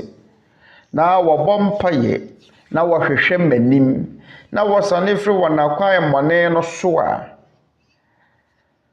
Menso mefiri wɔ soro matie ɛno nti yɛnum ne nneɛma a Onyankopɔn hwehwɛ firi yɛn hɔ ansa na wɔtie nyɛ dene sakyera w'adwene firi wɔ bɔne mu sane firi wɔ kwan mmɔne so sɛ wɔma ne firi wɔ bɔne na firi wɔ kwan mmɔne so na wɔbɔ mpaeɛ Onyankopɔn betie wɔbɛnya ahotɔsoɔ sɛ Onyankopɔn betie yɛ mpaebɔ deɛ di kan ansa na Onyankopɔn betie yɛ no yɛni kan te yakoma mu ansa ɛno nti ɛna yɛsua Kristo mmara nsɛm na sɛ yɛnsua saa nneɛma yi a yɛnkwa na dodo a yɛakɔ nsɔre ne yɛsɛ ne nsɔre bebree mu no yɛgyidi sɛ yɛbɔ mpaeɛ bra yɛtwɛn wɔ Nyankopɔn mpaebɔ emu a yɛanase na no yie na so wɔ Nyankopɔn ntie o sɛdeɛ ɛbɛyɛ wɔ Nyankopɔn betie yɛn no ɛwɔ sɛ yɛn so di kan yɛsɛtie ma no ansa ɛwɔ sɛ yɛsɛtie ma no ɛwɔ sɛ di kan te yɛ nakoma mu ansa ɛno ne ade di kan wɔ asubɔ a Twerɛ Kronkron no ɛkyerɛkyerɛ mu mama yɛnte yɛ nakoma mu mama yɛnyi bɔne nyinaa ɛmfiri yɛn akoma mu ansa na yɛabɔ wɔ Nyankopɔn mpaeɛ. Mama yɛnkenkan Efesofoɔ nwoma 10:31 Ephesians 4:31. Mama wonyi yawudie nyinaa ne kokobɔne ne abufuo ne anokurokuro ne abususɛm ene bɔne pɛ nyinaa ɛmfiri mu mu. Na sɛ wono saa no me yɛhyɛ wakoma mu ma abufuo wɔtane kokobɔne anokurokuro abususɛnka saa no me nyinaa wakoma mu na bɔ mpaeɛ a ɛma wani kura na so sɛ wo Nyankopɔn betie. Opa akɔfrɛ wiase ahotefoɔ nyinaa bra wo Nyankopɔn tie o. Ye ne ade wɔtwerɛ kronkron mu de wɔtwerɛ kronkron mu no ɛyɛ nokorɛ ɛnyɛ nnipa adwenkyerɛ ɛnyɛ asɔfoɔ adwenkyerɛ ɛnyɛ atoro ɛne daso a asɔfoɔ de ma wɔ nasafo ma ɛwɔ Yesu din mu. Ọmọbọ mpa ese wɔ Yesu din mu na so wɔtebea wɔ mu no ɛnyɛ tebea papa ɛne ma bɔne no a na wɔwɔ akoma mu nti hia sɛ wakoma na yatim. Mama yɛnkenkan Yohane nwoma ɔkwan bɛ ne betumi afa so wɔte yɛ na akoma mu. Yohane nwoma 10:13 ɛnsɛm a manya aka kyerɛ mo nti mo ho anya afi. Asɛm a maka kyerɛ mo nti mo ho anya afi. Ɛnsɛm a yɛaka kyerɛ mo nti yɛ ho afiri. Enti deɛ bɛte yɛ na akoma mu no yɛ Nyankopɔn asɛm. Ɔkwan bɛn so mama yɛnkenkan ɛnwom eti wɔ ha dunkron ɛnkyɛmu du baako. Psalms 119:11. Bɛde wɔn nsɛm akora makoma mu na manya wo ho bɔne bi. Ɛyɛ wɔ Nyankopɔn asɛm no ɛna ɛbɛte yɛ na akoma mu te sɛ semina. Sɛdeɛ bɛyɛ betumi ate yɛn ho no ɛwɔ sɛ oposa semina no. Na mmom sɛ wɔde wɔn tade ne kogu baabi a wɔbɔ mpaeɛ a wɔde watade ne to baabi no amfa semina wɔhoro a usi sɛ deɛ ɛmfiri. Adekorɔ no ara saa na Nyankopɔn asɛm tie. Wɔ Nyankopɔn asɛm no te nnipa ho. Na mmom sɛdeɛ bɛyɛ betumi ate wo ho na dwira wo no ma ho kwan ma ne wura wakoma mu. David sɛ mɛde wɔn nsɛm akora makoma mu na manya wo ho bɔne bi. Ano nti ehia sɛ yesua Kristo Mmara Nsɛm yi. Ɛfiri sɛ wobɛsi dan na wode Nyankopɔn asɛm no asie wakoma mu abra wonim Nyankopɔn asɛm koraa. Wasafo mu no yɛwɔ nsɛnkyerɛnne ahodoɔ bebree no ane yɛyɛ ɛwɔ Yesu din mu ɛwɔ Yesu din mu. Nanso wakoma mu nte. Nyankopɔn asɛm no yɛ nsua. Nyankopɔn asɛm na bɛte yɛn ho nti yɛhia Nyankopɔn asɛm no na te nipa ho. Ɛno na wɔ sɛ yɛde hyia akoma mu na yɛde yɛ adwuma. Mama yɛmfa nhyɛ yɛ tirim. Yɛbɛtie Nyankopɔn asɛm.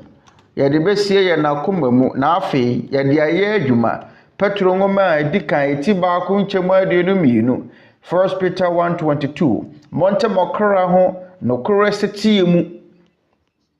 Ahoteɛ no ɛwɔ setie mu. Monte mɔkora ho nokorɛ setie mu. Henko wɔ nuada a nkontompo inimu mu. Yene nokwasɛm a yɛbɛyɛ setie sɛdeɛ ɛbɛyɛ yɛn ho bɛteɛ. Nokwasɛm bɛn. Yɛnkenkan Yohane nwoma eti 17:17. Yɛwɔ no kronkron wɔ nokorɛ mu na wasɛm yɛ nokorɛ. Nokorɛ no ɛyɛ Nyankopɔn asɛm. Na wate wo kra ho ɛwɔ nokorɛ no setie mu. Anaasɛ wayɛ setie ama Nyankopɔn asɛm. Nti betie wɔ Nyankopɔn asɛm te sɛ nea yɛyɛ. Yɛkan afitwerɛ kronkron no mu. Na afei monye mfa nsie mu akoma mu na momfa nyɛ adwuma. Munni so, munye setie ɛma. Nyankopɔn nsɛm bɛn na yɛde bɛsie yɛ na akoma mu na yɛn ho atumi ate. Sɛdeɛ yɛbɛyɛ ase yɛbɔ mpaeɛ a wɔ Nyankopɔn atie yɛn. Nyankopɔn nsɛm bɛn ɛna yɛde bɛhyɛ yɛ na akoma mu. Ɛne yɛ ne mpaebɔ wɔ biribi yɔ. Sɛdeɛ yɛbɛyɛ a yɛ na akoma mu bɛteɛ na wɔ Nyankopɔn atie yɛn. Anuanom mo deɛ muntie. Timothy nwoma 2:2.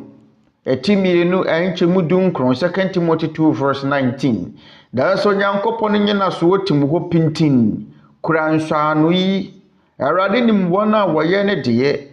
Ɛne ma obiara wɔbɔ Awurade din ntwe ne ho mfiri deɛ ɛnte ne ho.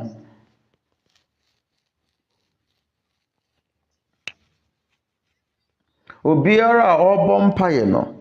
ɛhia sɛ oyi ne ho firi deɛ ɛnte ne mu. Ma obiara a wɔbɔ wɔ Nyankopɔn din no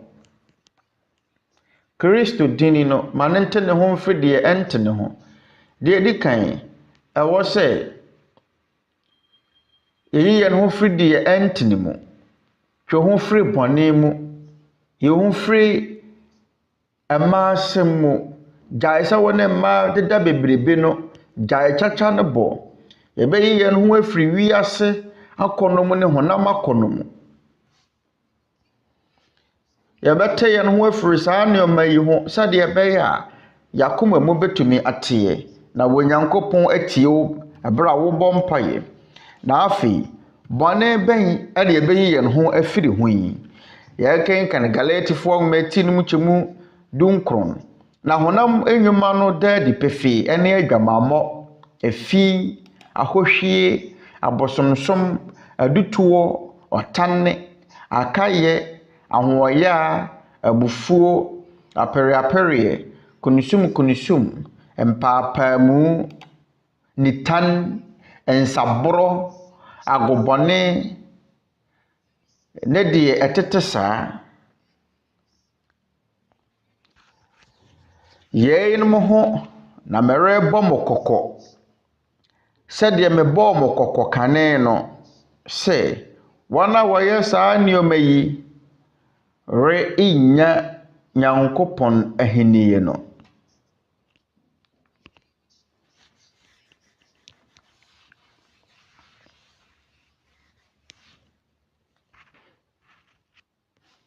Anuanom yɛwɔ noma bebree no ana wɔ hɔ a yɛbɛyi afiri mu honam nnwuma no.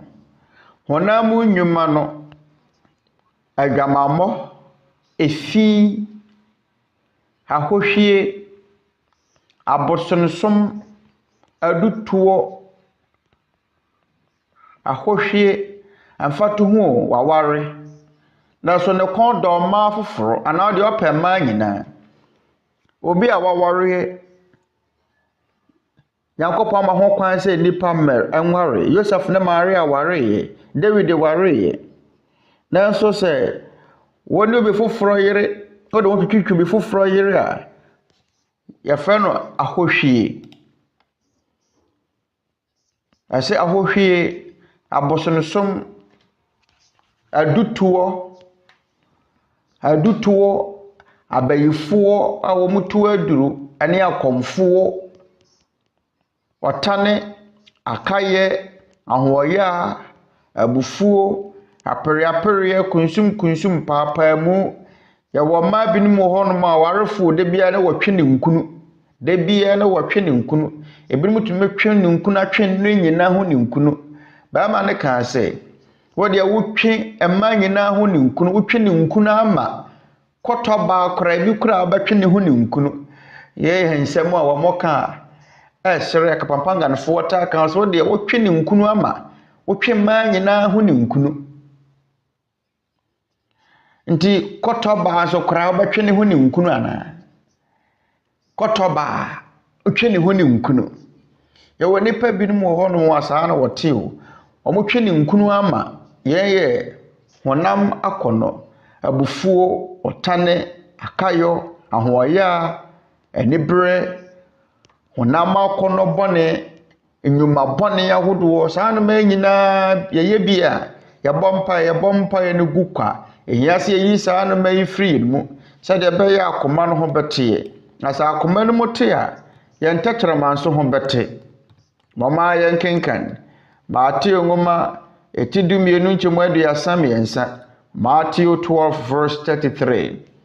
Mama dua no nye dua pa na n'aba yɛ aba pa. Anaasɛ mama dua no nye dua bɔne na n'aba ayɛ aba bɔne. Na dua no aba na wɔde hunu dua korɔ.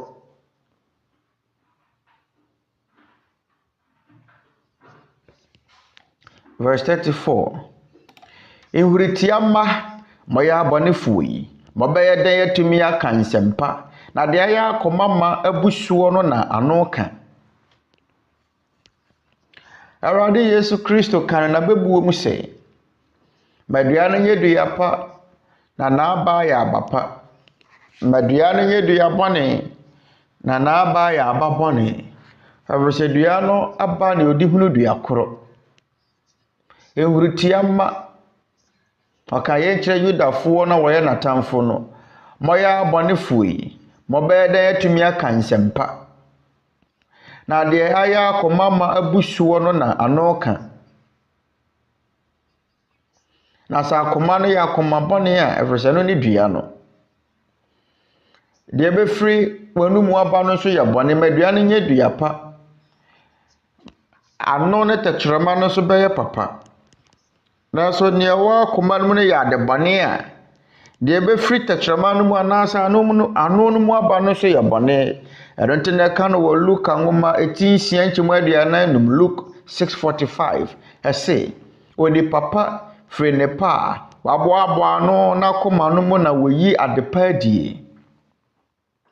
Na onipa bɔne firi ne bɔne a waboaboa no n'akoma no mu na wɔyi ade bɔne adie. Na efiri deɛ ayɛ akoma ma aborosoɔ no mu na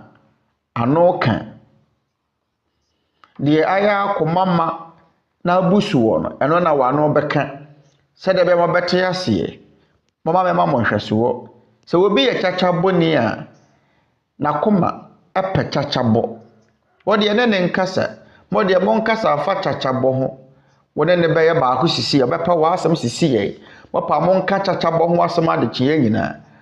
Na ne bɛgye wo ho. Na wobɛhunu nea ɛwɔ n'akoma mu. Ɛmfa to ho ɛmabunu. Ana ɔbabunu bi a mmarima anum ɛsɛ ne pɛ. Ɔpɛ sɛ wohunu barima a wɔ n'akoma mu a ɔpɛ no. Wɔdeɛ ɛne ne nkɔ kasa. Mate sɛ Dani ɛsɛ ɔpɛ o. Dani deɛ mempɛ no. Mate sɛ Efren so ɔsɛ wɔpɛ o. Ne Efren. Ani o. Wobɛhunu sɛ Efren wɔpɛ. Wobɛhunu sɛ ɔbɛka ne ho asɛm saa. Nea ɛwɔ n'akoma mu no ebɛfiri n'anumu aba. Saa na Kristo kaeɛ. Deɛ ayɛ akoma ma na abusuo no ano no bɛka. Onipa pa firi ne pa a waboaboa no n'akoma mu na wɔda nnepa adie. Na onipa bɔne nso firi ne bɔne a waboaboa no n'akoma no mu na wɔda ade bɔne adie. Na efiri deɛ ayɛ akoma ma aborosoɔ no mu na ano ka. Ɛno nti sɛ wakoma mu te a ɛne w'anumu nso bɛte. Sɛ w'anumu te na wo tɛkyerɛma ho te a ɔbɔ mpaeɛ a Onyankopɔn ɛbɛtie o. Na mmom sɛ wakoma yɛ bɔne a na sɛ wo tɛkyerɛma nso yɛ bɔne a na sɛ wodi atoro a nnaadaa nko a nyaatwewosɛm nko a ɛna wɔwɔ akoma mu a wobɔ mpaeɛ a Onyankopɔn tie. Sɛdeɛ Twerɛ Kronkron no seɛ nyame na mekaeɛ. Na sɛ wakoma na wadwene nyinaa yɛ bɔne a deɛ bɛfiri w'anumu aba no ɛyɛ nnaadaa ntoro nkontompo Onyankopɔn ntie o. Mama yɛn nsan so nkan ne bio. Petro nwoma di kan tim yɛn nsan kyɛmu do 1 Peter 3:10. Na deɛ ɔdɔ nkwa na wɔpɛ sɛ wɔhunu ɛnapa no ma no nyine tɛkyerɛma mfiri bɔne mu ne nano na nka nnaadaa asɛm. Ma no nkyiri bɔne na wɔnyɛ papa. Ma no nhwehwɛ asomdwie na wɔni akyire. Ɛfiri sɛ Awurade ani wɔ wɔn a wɔtene so na n'aso abue ama wɔn mpaebɔ. Na Awurade ani sa wɔn a wɔyɛ bɔne. Mpamɔtwe Onyankopɔn asɛm na mu nna hɔ anaa. Ɔsɛ na deɛ wɔdɔ nkwa na wɔpɛ sɛ wɔhunu ɛnnapa no. Ma no enye ne tɛkyerɛma mfiri bɔne mu ne nano na anka nnaadaa asɛm. Ma no nkyiri bɔne na wɔnyɛ papa. Ma no hwehwɛ asomdwie na wɔni akyire. Ɛfiri sɛ Awurade ani wɔ wɔn a wɔtene so na n'aso abue ama wɔn mpaebɔ. na nanisa wana wɔyɛ bɔne nti yɛ wɔ gidie ne ahotɔsoɔ sɛ sɛdeɛ ɛbɛyɛ yɛ nakoma mu bɛteɛ yɛ nano ɛnka naadaasɛm na ɛnka abususɛm no sɛ wode wano di dwuma a wode wano bɔ wɔ Nyankopɔn ne mpayɛ na sɛ wano ɛnyɛ ano bɔne deɛ a ɛne wobɔ mpayɛ wɔ Nyankopɔn bɛtie na ano bɔne ɛne akoma bɔne nsunsuanso bɔne bɛn ne nya no nipa mpae bɔ so montie Yakobo nwoma atimi yɛnsa nkyɛmu nsia James 3:6 na tɛkyerɛma nso yɛ wugya tɛkyerɛma yɛ wiase bi wɔ yɛ nakwa mu a ɛyɛ deɛ ɛntene ɛde nkekayɛ keka nipadua nyinaa na ɛsɔ nkwa nkyimiye a ɛtwa ne ho firi awoɔ mu no na ɛfiri amanehunu kuro no mu na wasaa no. Verse 7 na ntɔteboa ne ntakraboa ne mmoa wɔwea ne mmoa ɛwɔ po mu su nyinaa nnipa de wɔn so dwodwo wɔn na wadwodwo wɔn na tɛkyerɛma deɛ onipa biara ntumi anwodwo no ɛyɛ adebɔne a ɛyɛ rɔmfo a awuduro ayɛ no ma ɛno na yɛde hyira Awurade ne agya no ɛno ara nso na yɛde dome nnipa a wayɛ wɔn Nyankopɔn suban soɔ anokorɔ no ara mu na nhyira ne nnome firi menuanom ɛnsɛ sɛ yɛnom ba saa ɛni kwan sɛ ba ne saa sɛdeɛ ɔte ne Yakobo ɛsie asɛ ano no mu na yɛyie mpaebɔ ne nhyira firi anokorɔ no ara mu na nsɛmmɔne firi ɛni kwan sɛ ba ne saa tɛkyerɛma no yɛ wugya mahunu ogya ebia yɛ ogya ketewa bi na so betumi ahye kwaye bretuo saara so na tɛkyerɛma no so teɛ tɛkyerɛma no so yɛ ogya ayade ɛntene den keka ne pedua nyinaa na so nkwankyimiye a etwa ne ho firi awoɔ mu no na efiri amanehunu kuro no mu na wasa no na ntɔteboa ne ntakraboa ne mmoa wɔwea ne mmoa wɔ po mu su nyinaa enipa de wɔn so dwodwo wɔn na wadwodwo wɔn mohune nokorɛ ɛno nti na monhwɛ yɛ wabi no mutumi dwodwo gyata hempo sumu bonsu tumi ma wɔn mo dwodwo yɛma wɔn di asa kraman ne mmoa ahodɔ mpo fish mpo nipa tumi de wɔn so dwodwo wɔn na so tɛkyerɛma no deɛ obiara ntumi ndwodwo no ɛyɛ adebɔne a ɛyɛ rɔmfo a awuduro ayɛ no ma ɛno na yɛde hyira wɔ Nyankopɔn ne agya no ɛno ara nso na yɛde dome nipa a wayɛ wɔ Nyankopɔn suban soɔ anokorɔ no ara mu na nhyira ne nnome firi menuanom ɛnsɛ sɛ yɛnom ba saa ɛno nti anuanom ɛyɛ ade yɛ wohia yɛasɛm tene fa mpaebɔ ho yɛnyampo ɛnkasa mfa Kristo mmara nsɛm foforo ho yɛnyankɔ asɛm ti foforo so yɛgu so a yɛkasa fa mpaebɔ ho yɛn yɛ asɛm ti a ɛso sɛ wobɛbɔ mpaeɛ a ehia sɛ wote tɛkyerɛma ho kane ansa ɛwɔ sɛ wote dua ɛyɛ akoma no ho ɛwɔ sɛ wote kwan a wofa so kasa wobɛyi naadaa ne nkontompo afiri wabrabɔ wobɛyi naadaa ne nyaatwomsɛm afiri wo mu yɛwɔ tɛkyerɛma bi wɔ hɔ no ma yɛ nyaatwom sɛdeɛ Tagalog kasa bebuo no ɛsie ɔde n'ano na aka nanso n'akoma ɛyi no ma n'akoma apo no kyerɛ sɛn deɛ wɔka no nyɛ nokorɛ tɛkyerɛma no sɛ ane nanso akoma no sɛ daabi tɛkyerɛma no sɛ daabi nanso akoma no sɛ ane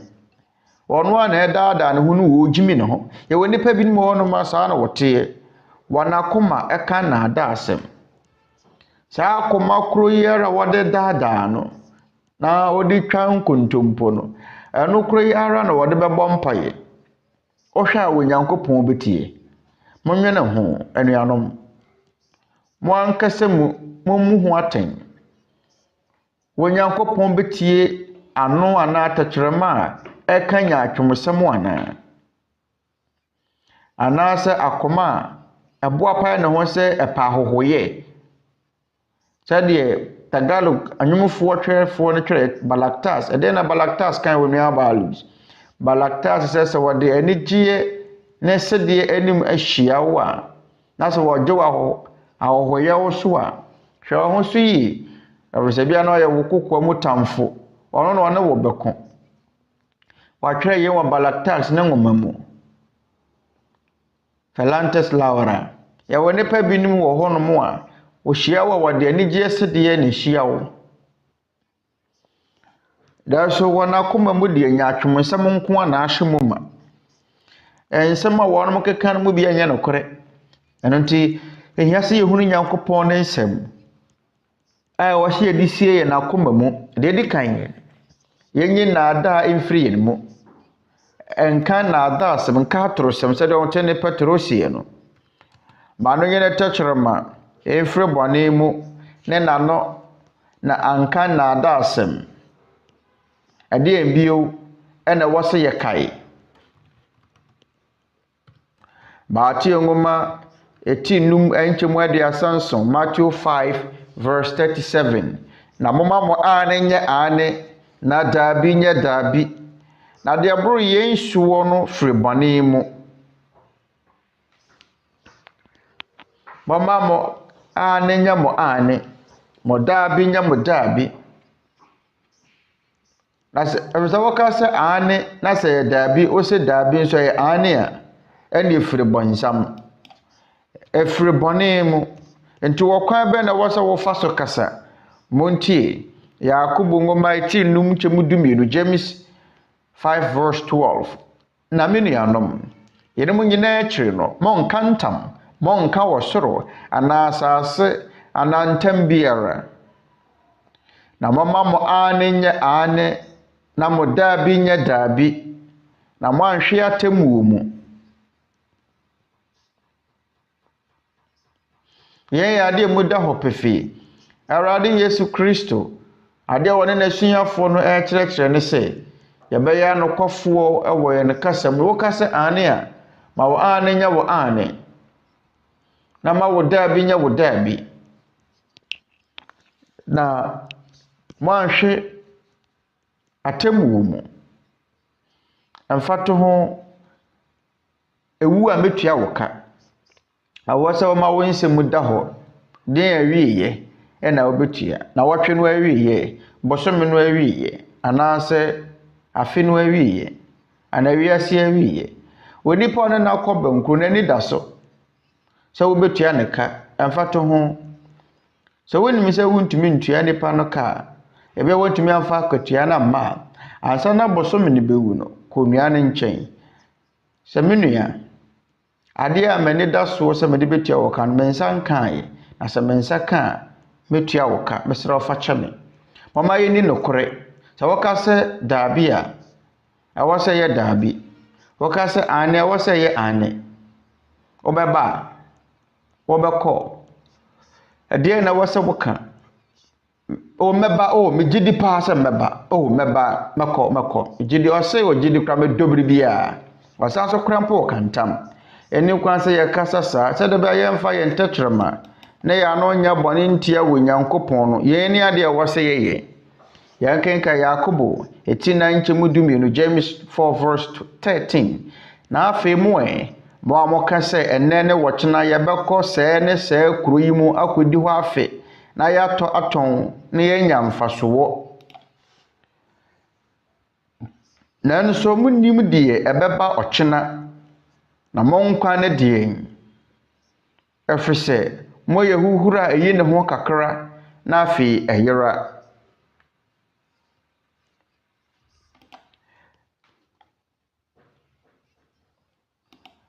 na emom anka sɛ moka sɛ Awurade pɛ na yɛnya nkwa a yɛbɛyɛ yɛn anaa yɛn mama yɛn kasa sei ɛfiri sɛ yɛnim deɛ bɛsi kyina yɛnim yɛn nkwa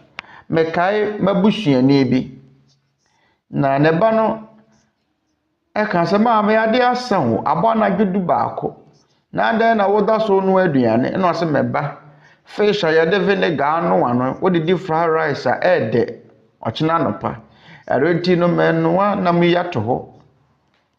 enti ɔno anam ne to hɔ ade akyiye no wanya bi ani wantumi mpo ani ɔso da yɛ bɔne no owu yɛ wɔ ne nam yenim ne yɛbɛsi kyena ebisa wo sɛ wɔbɛba na mfato ho ka sɛ ane sɛ yɛ wɔ Nyankopɔn pa mɛba every sɛ wonnim ne yɛbɛsi kyena da bɛn na wobɛtua meka sɛ yɛ wɔ Nyankopɔn ne pa October bosom da no awiye anaasɛ afe no awiye metua woka woka yɛn a di so ma wo ane nya wo ane na wo daabi nya wo daabi na manhwe atem wɔ mu saa no wo Kristo ni tie o Kristo ni en fiti prakopen kasa keke owo ani die nsɛm ka ɔka biribi a ɔbɔ ne ho mmɔden sɛ wɔbɛyɛ ɛnyɛ sɛ bia ɔbɛkeka ne wɔpɛ nanso wɔnyɛ n'adwene sɛ ɔbɛba ɔbɛka sɛ ane nso ɔnyɛ n'adwene sɛ ɔbɛba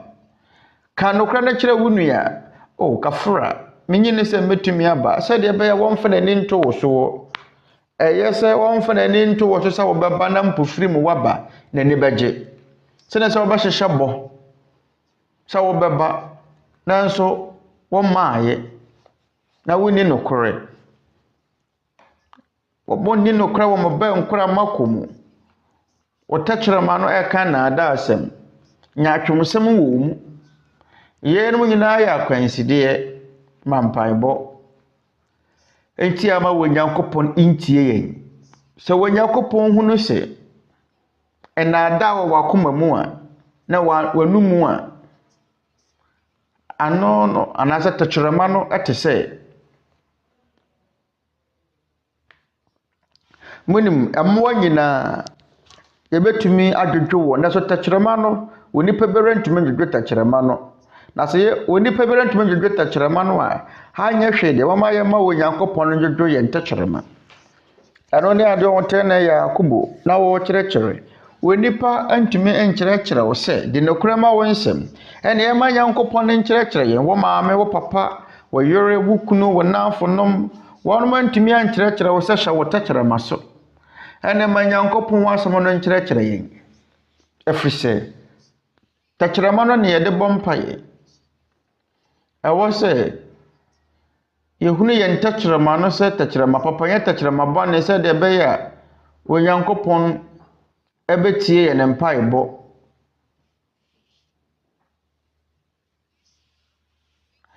ɛfiri sɛ nokorɛ tɛkyerɛma ɛne nokorɛ akoma ne nam montie mabusɛm ɛtiɛ aduasa baako ɛnkyɛmu aduonu nsia Proverbs 21:26 Proverbs 21:26 obue na no nyansa mu na adɔyɛ nkyerɛkyerɛ wɔ ne tɛkyerɛma so yɛn ne ade a ɛtene ɛwɔ sɛ yɛyɛ sɛ yɛbue yɛ n'ano a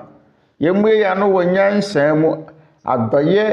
nkyerɛkyerɛ wɔ yɛn tɛkyerɛma so wɔ tɛkyerɛma no ɛnyɛ abaa yɛwɔ nipa binom wɔ hɔnom a wɔn tɛkyerɛma te sɛ abaa ehia sɛ adɔyɛ nyansa ɛtena yɛn tɛkyerɛma so yɛbɛbue yɛ ano na yɛakasa a ɛwɔ sɛ yɛfiri nyansa mu kasa yɛn ne ade a Nyankopɔn wasɛm no hwehwɛ firi yɛn nkyɛn ɛnaada asɛm biara ni mu nyaatwomsɛm biara ni mu anabo apayɔdeɛ biara ni mu sɛ wakoma ɛka nokorɛ a wɔtɛkyerɛma so bɛdi nokorɛ sɛ wɔbɔ mpaeɛ a wobɛtumi anya ahotɔsoɔ sɛ wɔ Nyankopɔn ɛtie o na ade papa biara ni wiase a yɛte mu yi kyɛne sɛ wobɛnya anidasoɔ bɛsɛ wɔ Nyankopɔn ɛtie wo mafa ehu bebree mu na sɛ wowɔ Nyankopɔn bi a wobɛtumi adwane akɔ ne nkyɛn a ɛyɛ na atenka ne yɛ sononko mpere pii no na mebɛn wuo ɛfiri sɛ Church of Christ asɔfoɔ no dumienu kyeme brome ɛwɔ Pampanga yɛgyeme to ayaresabea bɛyɛ na wɔtwe na manalo asafo no ana Church of Christ asafo no asofo omo taa me omo kita bafo sekan Onyankopɔn ne mo ne na homu bro me ho tɔ me binagu anan tadlak anhomba be kyere me mmarima bi omo hya posifo won taade saabre no na yo the first Philippine constabulary sabana me wo binagu an American sempano wo ho everse na ndi padodo no a etie wo ho na awanfo anase asrafo enna me person ba bachim na assemblyman na ma ho kwa ma manfa manko sanko ma ho kwa ya nka sese kura nka mawuda dada everse na wo mo nye aposifo wo mo koje wona asafo ma a wo camp Aquino a wo ye asrafo no ntaade se wo Nyankopon eka wo ho a aye ehu mremu amane hunu bremu wo Nyankopon ebejo te se manalo asafo no Church of Christ asafo na asofo num ebo me no me bompa ye ka se Awurade enyame ho ewse me nkwa na menam wo kire me se wo me kwhye da bi mabome na me bompa ye we ne mpofiri ma me abere wa bi hunu se ne ye bome ene wo tiatiem esremwa na okrofo ne hu bo wo no dwane ye se owo wo Nyankopon na wo betumi de wo ho ato ne so wo abrabɔ mu a eya na ye sononko amane hunu mremu agimeto yaresa bia wa pilot me moja mroso ko fem eko 60/30 me wedi nyina hyase se eye tuntum bara wonne abrana mentumi home no me kan se Awurade hunu me mobɔ eno pane ade me kan man kan sempi me kan se Awurade hunu me mobɔ na biribi nyunyu bi ebe fa me ho emme moja mroso no eba afem omode me ko malolos wo Nyankopon ne mo wane na homobrum empa yetie we bi na me boye me ka se Awurade boa me mentumi home me wonte hyewa na Nyankopon ejeme da biara po bepem na da bia me hunu se wo Nyankopon hunu me mobɔ ade kwana na meka ye ne me hwie hunu na so wo Nyankopon na bibia da musunko wo Nyankopon de ho beto ne so a here ne je ne yesunko da ko me ne me nana bagai ana na ka me ho na yete kai mu mpofiri mu na ka ne gina kwantempon kase yeso ye gina yefrese kai bi tai epaaye na ye gina ka na chi nti ye ka ne gina semaka kra chiri no na kai kase bi firi ye chiri eba yete ka no ekan mienu etaleye na animu ni akire no eka ya mia eka ya mia na dade fiafia bi hwere kai ni manka be wo machiri metie maka se Awurade hunu me mobɔ na kai ni ginae wana hunu sa akwanhia no na wo mofere se nipa kora wuwum every say kai na nimu ene master cave kai no wachi mene na no ye mu biara ho antiti wo Nyankopon ne mo ne na homobum hwehwe ne nyina paapae me na ka se nana ade na asi na wada me na so na wadi be ye mfie nan ana se mfie num metie maka se Awurade hunu me mobɔ na dade ya na ebe wo machi no eginae kai mienu anya akwanhia kai na wa animu no agina ena ne wache ne so kan ye mia ne si animu no ye ne de mehunu ye mesua hunu ye nkyerɛkyerɛ ye ne sɛ wo Nyankopon bia betumi asu afrɛ no ahokyerɛ enamu a wo Nyankopon re empa ye da ye wo Nyankopon bɔhye watwerɛ ye wo Hebrifo ngoma ti du miensa enkyemu no Hebrews 13:5 mo emma sikani bere emma mo abrabɔ mu na mo ani enso de ye mo wo efrese wo no ara ka se mere nya wo na so mere empa wo da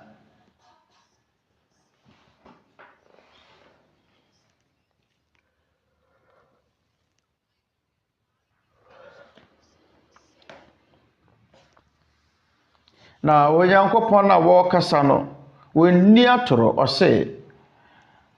na mere empa wo na mere enya wo nso da na sɛ nim sɛ de yɛsigye wo Nyankopɔn di ne enya gide ne arɛhwɛmu wo Nyankopɔn mu a na yesu frɛ wo Nyankopɔn a o Nyankopɔn ne pɛbɛyɛ hɔ mere enya wo na mere empa wo nso da ɛno nti ɛyade ebu hia sɛ yɛbɛsua hunu kwan pa yɛfa so bɔ mpaye yɛn ne yɛ nakode wɔ abrabɔ yi mu yɛde dwane kɔhyɛ bia wɔ abrabɔ mu ne no na sɛ nim sɛ de ɛsebɔ mpaye ne yɛnim Nyankopɔn nkyerɛkyerɛ a ɛno na ɛwɔ sɛ te yɛ nakoma ne yɛ ntɔkyerɛma ho na sɛ yimpo yɛ bɔ mpaye a wobɛtumi anya hotɔsoɔ sɛ wo Nyankopɔn bi wɔ hɔ a wɔbɛtie yɛ ne mpaebɔ na so yɛwɔ nneɛma bi wɔ hɔ no mu ahia sɛ yɛbɛhyɛ yɛ ntɔkyerɛma so afiri bɔne mu yɛbɛgyaa nya atwemsɛm yɛbɛgyaa torodie yɛbɛgyaa dansekurumudie yɛbɛgyaa naadaa yɛbɛgyaa ntorodie ɛnama bɔne atɔkyerɛma no yɛ nyinaa yɛbɛyi yɛn mu nyinaa afiri yɛn mu atorɔ yɛbɛyi afiri hɔ mama yɛn kenkan Ephesians 4:25 Efesofoɔ 8:9 ɛnkyɛmu aduonum enti munyi atorɔ ntwene na wo biara ani ne nyɔnko nokorɛ ɛfiri sɛ yɛn ho akwaa munyi ɛnaada ɛntontwene munyi atorɔ ntwene yɛbɛyi atorɔ ato atwene mama yɛn nya atorofoɔ ɛnti sɛ wɔn a wɔfrɛ wɔn ho sɛ kristofoɔ wɔn akeka atoro sam nko a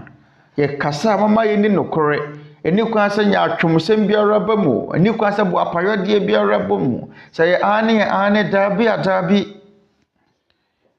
na eni kwan sɛ yɛ di atoro asa yɛ bɔ wo Nyankopɔn mpaeɛ a watie yɛn enuanom deɛ monhwɛ o yɛ asɛm te ne fa mpaebɔ ho nanso ehia sɛ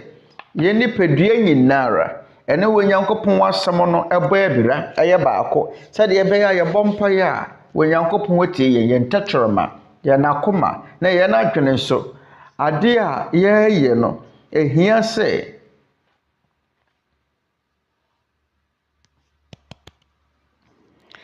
ne nyinaa nam ne kwan so mpaebɔ ɛyɛ asɛm ti yɛ ware enuanom nhwɛ wo Nyankopɔn ɛkyerɛkyerɛ yɛn wɔ kwan yɛfa so kasa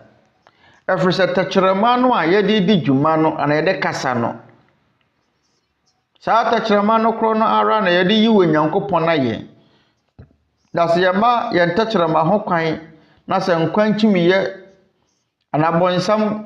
de nkwankyimiyɛ ɛso so a ɛno na wɔde bɛbɔ wo Nyankopɔn mpaeɛ ana wa wɔhwɛ wo Nyankopɔn betie wo ana mama yɛn kenka ne bio James chapter 3 verse 6 Yakobo ngoma etimi ensa nkyemu nsia na tɛkyerɛma nso yɛ wugya tɛkyerɛma yɛ wiase bi wɔ yɛ na kwa mu a ɛyɛ de ɛntene adan kekan nipadua nyinaa na so nkwankyimi a etwa ne ho firi awo mu no na eframa ne hunu kuro mu na waso ano tɛkyerɛma nte sɛ wugya ketewa ɛwɔ tumi kɛse wa hoɔde ne kɛse tumi yɛ nneɛma kɛse Oja ketewa betumi ahye kwaye mu a mama yɛn kenkan Yakobo ngoma etimi ensa nkyemu no James 3 verse 5 Saara na tɛkyerɛma nso yɛ wugya akwa Saara nso tɛkyerɛma nso yɛ ɔhonam akwa mu ade ketewa nanso ɔhoa na ho ade kɛse yɛ ho ogya ketewa nso monhwɛ kwaye kɛse a ebetumi aso ɛyɛ ogya ketewa bi o nanso ebetumi ahye kwaye kɛse monhwɛ ne esi yɛ wɔ Australia, America, California. Abra wugya hwase sɛ ɛhyehyɛ no. Ogya ketewa bi na ɛde hwase. Ade ketewa bi na ɛde hwase so de amane abra nipa. Saa na tɛkyerɛma no teɛ. Ade ketewa nanso ɛyɛ ne ma kɛseɛ. Ɛpa kyerɛ sɛn. Tɛkyerɛma no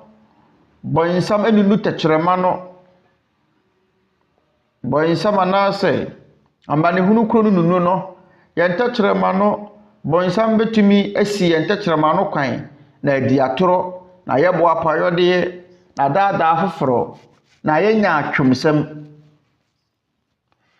sɛde bɛyɛ yɛn mpaebɔ no ɛbɛyɛ kwa ade nkyerɛfo sɛ yɛmmerɛ yi mu mpo wanhwa wo text ma do bɛkɔ bo nsɛm gyem bɔma yɛn kenkan Matthew 12 verse 36 na mesɛ mo sɛ asɛmhunu biara enipa bɛka no bɛbu ho akonta atemuda asɛmhunu biara enipa bɛka no bɛbu ho akonta atemuda te Kristo nkyerɛkyerɛ yina ana wɔsɛ de sɛ na kuma Awurade din ene amanfoɔ de Nyankopɔn din ɛyɛ asredeɛ oh brade oh my god ene ne de Nyankopɔn din ɛyi concert wokɔ dwom a Mr. Tomatoes ne bo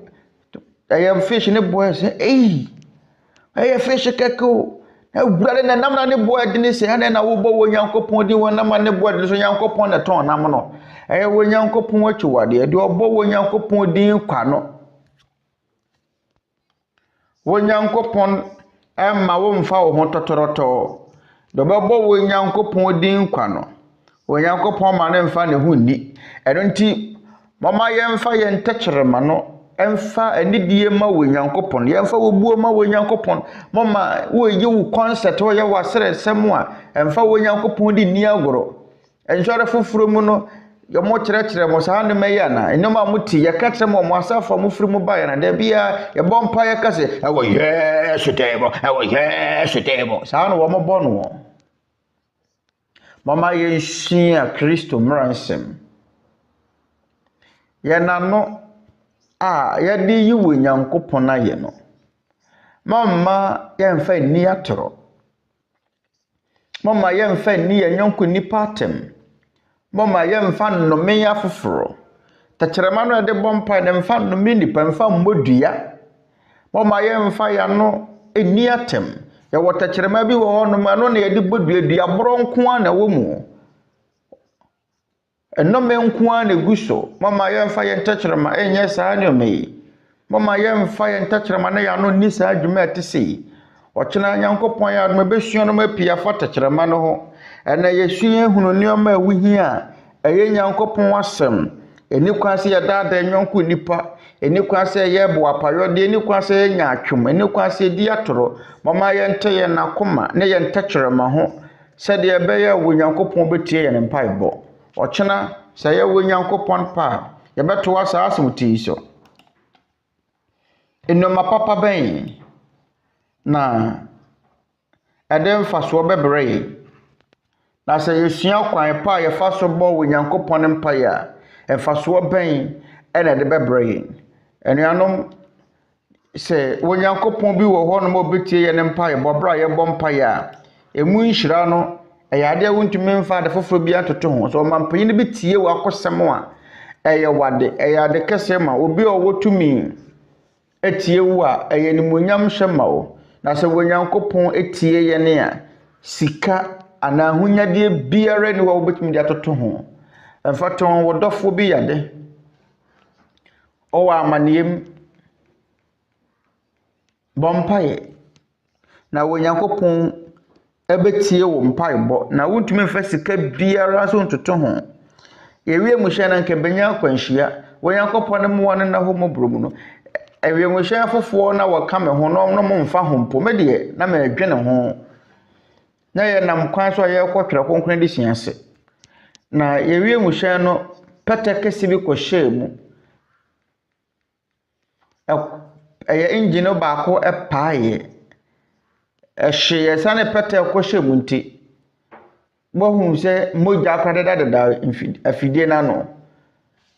yɛwie mu hye ne twa ne ho awie mbɛyɛ semadu no ntimi bisa sɛ na ada na yɛnsi fam yɛntumi nsi fam ɛfro sɛ wusi fam no wansi fam bɔkɔ a ɛgya bɛtɔ wie mu hye no mu nti na ehia sɛ ɔhyenkani ne no nom fa anwo a wɔ mu wɔ na yɛtwa ne ho wɔ wie mbɛyɛ semadu no kɔpem sɛ fa anwo a wɔ wie mu hye no mu nyinaa ɛnonom yɛ na ebesi fam no odum gyakuo ayaresafo bebree ɛbɛtwa yɛ ho ahyia na so na wie mu hye fofo na wɔtemo na bi nim passengerfo na bi nim na meda wo Yakopɔn se ka sɛ Awurade sɛ ma wie yɛ ni a mintumi mpopo meti na so sɛ nte saa maneda so no sɛ ma yɛ mu biara mpira Onyankopɔn ɛmmoa ne na ho mɔbrum fa anwo no no moyɛ no anaasɛ nwo wo mu no moyɛ besi fam. Babisa sɛ ade na wie mu hwɛ no atwitwa ne ho saa de na yɛnsi fam na menim sɛ ɛkɔsi fam prako pa agya betum ɛbɛ sɛ ɛni kwan sɛ fa anwo no dɔɔso wɔ hyɛn mu ɛdɔɔso saa na agya betum na yɛbɛduru ana yɛbɛsi fam no na manfo pii no ɛtwɛn Nyankopɔn ne mmoa ne na ho mɔbrom no emu biara empira ɛfiri sɛ emu hwɛ no bɛsi fam bɔkɔɔ yɛwɔ Nyankopɔn bi a yɛbɛtumi de yɛ ho ato ne so na sɛ wɔ Nyankopɔn yi a asomdwe kɛseɛ nko a na ɛbɛnya na akoma mu na sɛ yɛhyia amane a wɔ Nyankopɔn bi wɔ hɔ a wobɛtumi de wo ho ato ne so wɔ Nyankopɔn sɛ mɛrenya wo na mɛre empa wo so da ɛno ne ade a mɛkyerɛkyerɛ mo kwan pa a yɛfa so bɔ mpa yɛwɔ Twerɛ Kronkron no wɔkyena mama yɛnto wɔ saa asɛm tii so mɛne da soɔ ne sɛ bɔbɛsane aba Brother Daniel bio yɛda mo ase bebree sɛ maba bɛka yɛ ho wɔ ɛnɛ de yɛsubɔ nkyerɛkyerɛ yi mu yɛreto nsa frɛ mo kyena bɛyɛ da ɛtɔ so enum a yɛsua Awurade Mmara Nsɛm anaasɛ yɛ na subɔ nkyerɛkyerɛ sɛ yɛwɔ Nyankopɔn pa wɔkyena fieda anɔpa dubaako Ghana ha mu mmerɛ ɛne ama foforɔ so mmerɛ sɛ de mo kurom mmerɛ a mo bɛtie dwumadi wo mu tie biara na ɛbra yɛgu so a yɛsua yɛn Awurade Yesu Kristo Mmara Nsɛm no bio asedanka Awurade no bibiara a wotie yɛn ɛnɛ dɛ na yɛn so yɛto nsa frɛ mo akyire abɔ awia dɔnko ne fa mommra ne yɛmmɔ mpa bɛbɔ mpa yɛ ama nnipa nyinaa yɛreto nsa frɛ mo nyinaa ɛmfa wo ne gyidi a mowɔ mu na ansa na yɛbɛpɔn yɛnhyia mu yi mu no bio yɛsan sesrɛ mo sɛ mamɛka yɛ ho ɛma yɛmmɔ mpa yɛtiawa. Our Father in the heavens, in the name of our Lord Jesus Christ, we are giving thanks for the opportunity to listen to your words so that we can be delivered from wrong beliefs and wrong ways in the past. Thank you for you do not leave us for us to totally perish. You made us know your righteousness. Please forgive us our shortcomings and always be patient with us. Be with us until we become worthy of you. Please help and bless those who are following this study. May they finish the series of topics that we are studying, and in the end,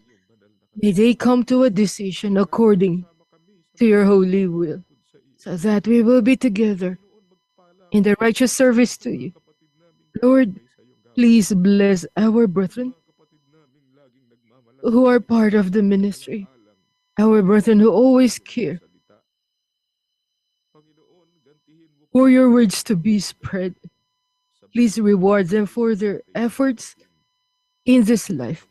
and most of all in the life to come, and receive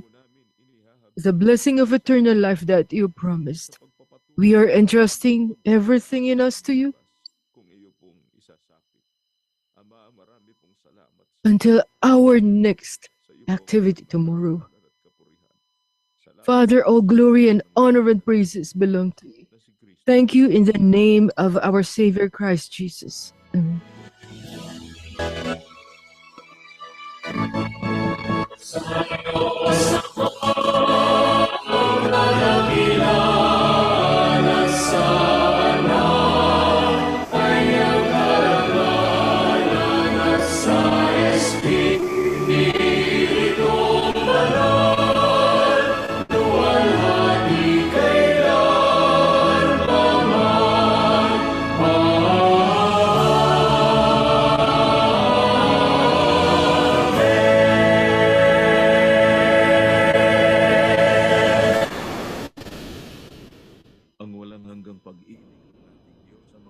May the eternal love of our Father God in heavens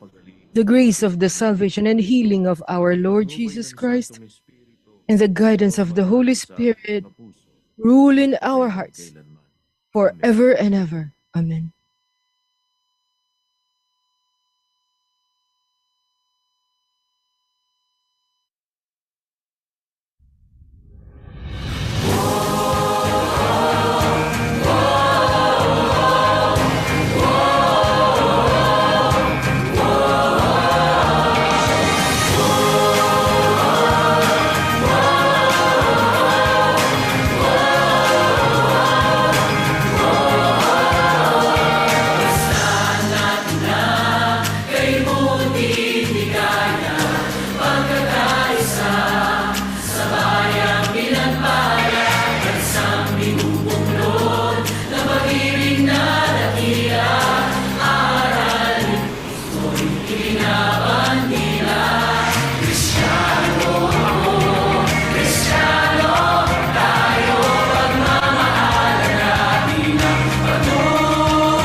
Sa himpapawid, ang ihip ng hangin sa gabing malamig, mga liryo sa parang kay ganda ng damit, nagpapakilala ng iyong pag-ibig.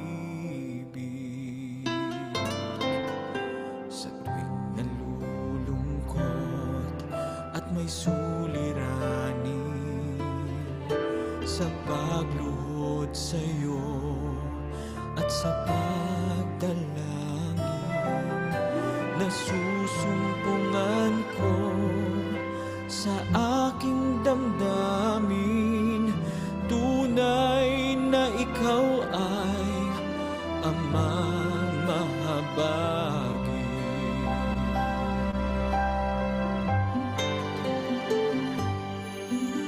Pangako mo ang panghahawakan, na ako'y hindi mo pababayaan. Kung ika'y wala, ay wala ring saysay. Di na nais pang sa mundo'y mabuhay.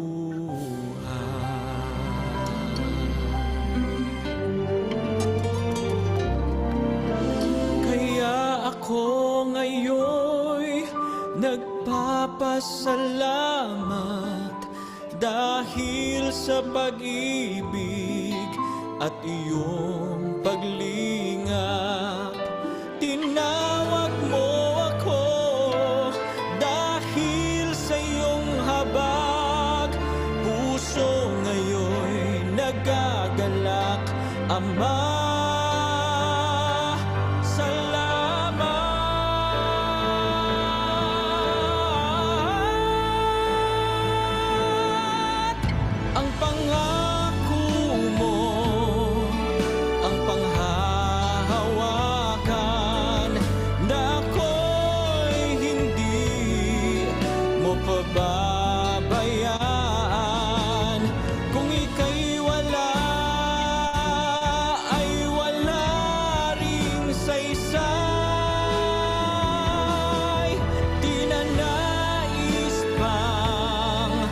Sa mundo'y mabuhay.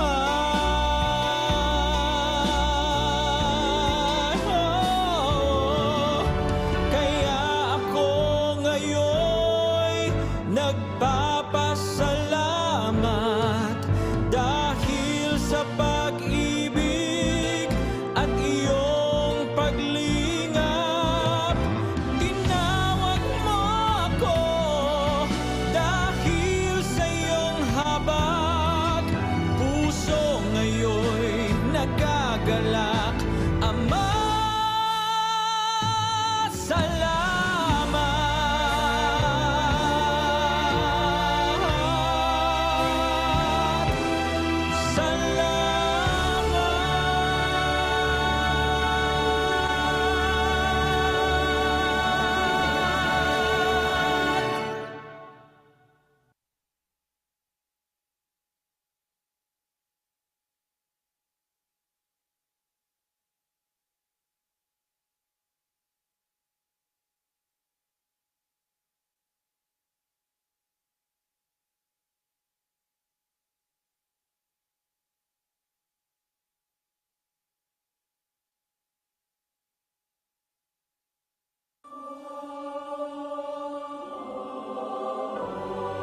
Anuanom mmarima na yɛn yɔnko nipa.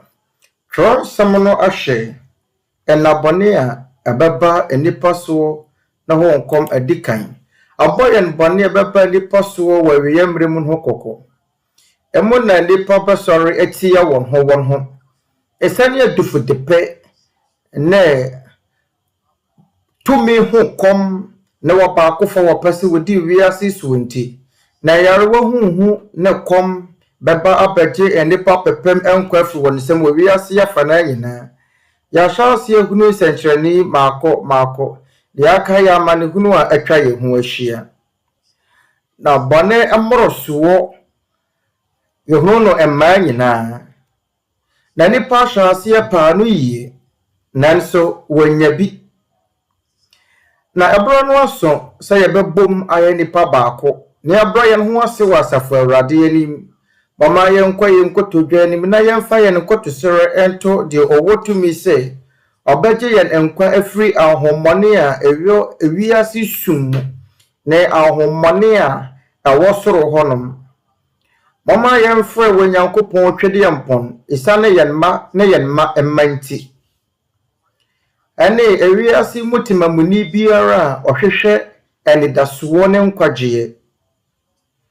Sɛde yɛbɛyɛ a yɛbɛnya akoma mu asomdwie ne anidasoɔ kɛseɛ a ɛboro so. Amanehunu a nnipa fa mu nyinaa kyerɛ. Anuanom mmarima ne anuanom mmaa ne yɛn yɔnko nnipa. Mama yɛ nyina yɛnsiesie yakoma na yɛmmɔ mpaeɛ. In prayer.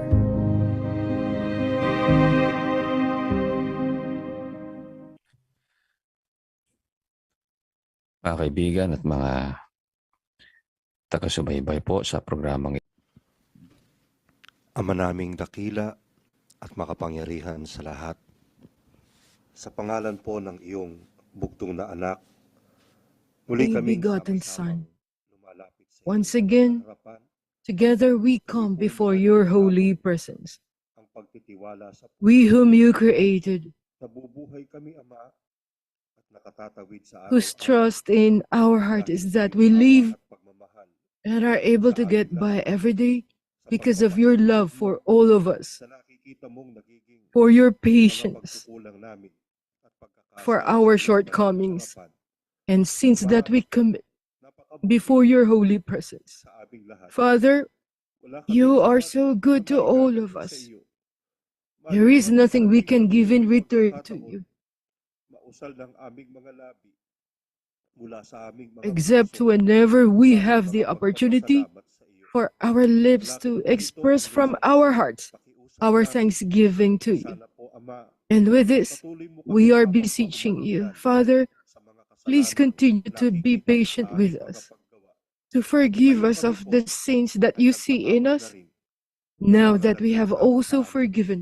Lagi those ito, who sin against us. nagbubukas And with kami this, sama-sama ng aming mga puso together sa we iyong are banal na opening harapan. our hearts May kanya-kanyang before your mga holy presence. ibig naming ilapit sa iyo, Ama.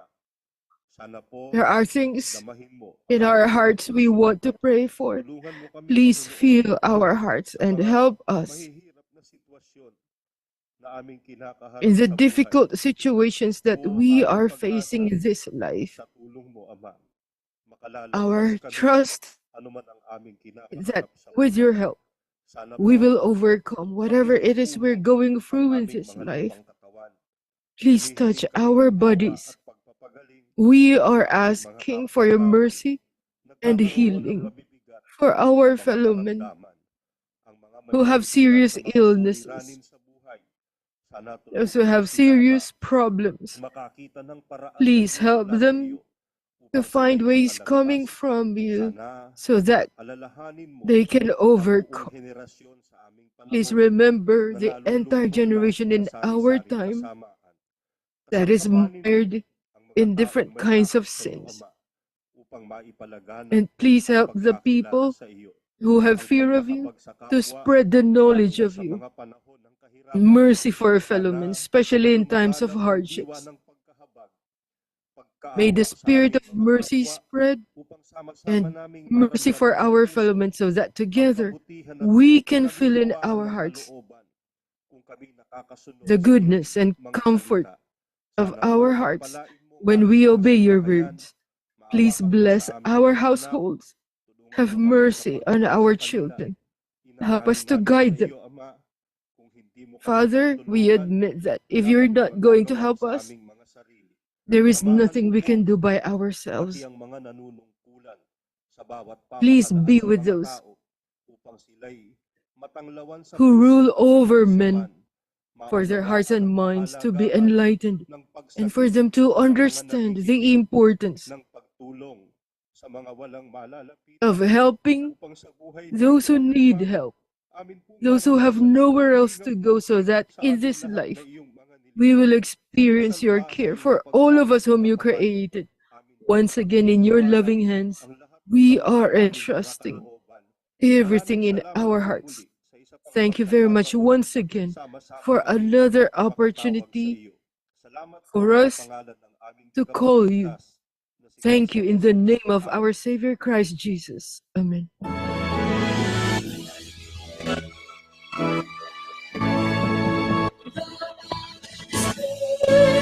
Always to the Father and to the Son, is honor and power. Always with dwell, glory forever and ever.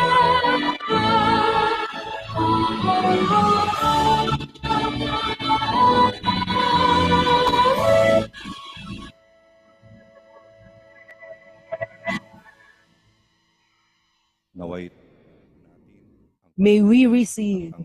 the love and the blessings of our Father in the heavens,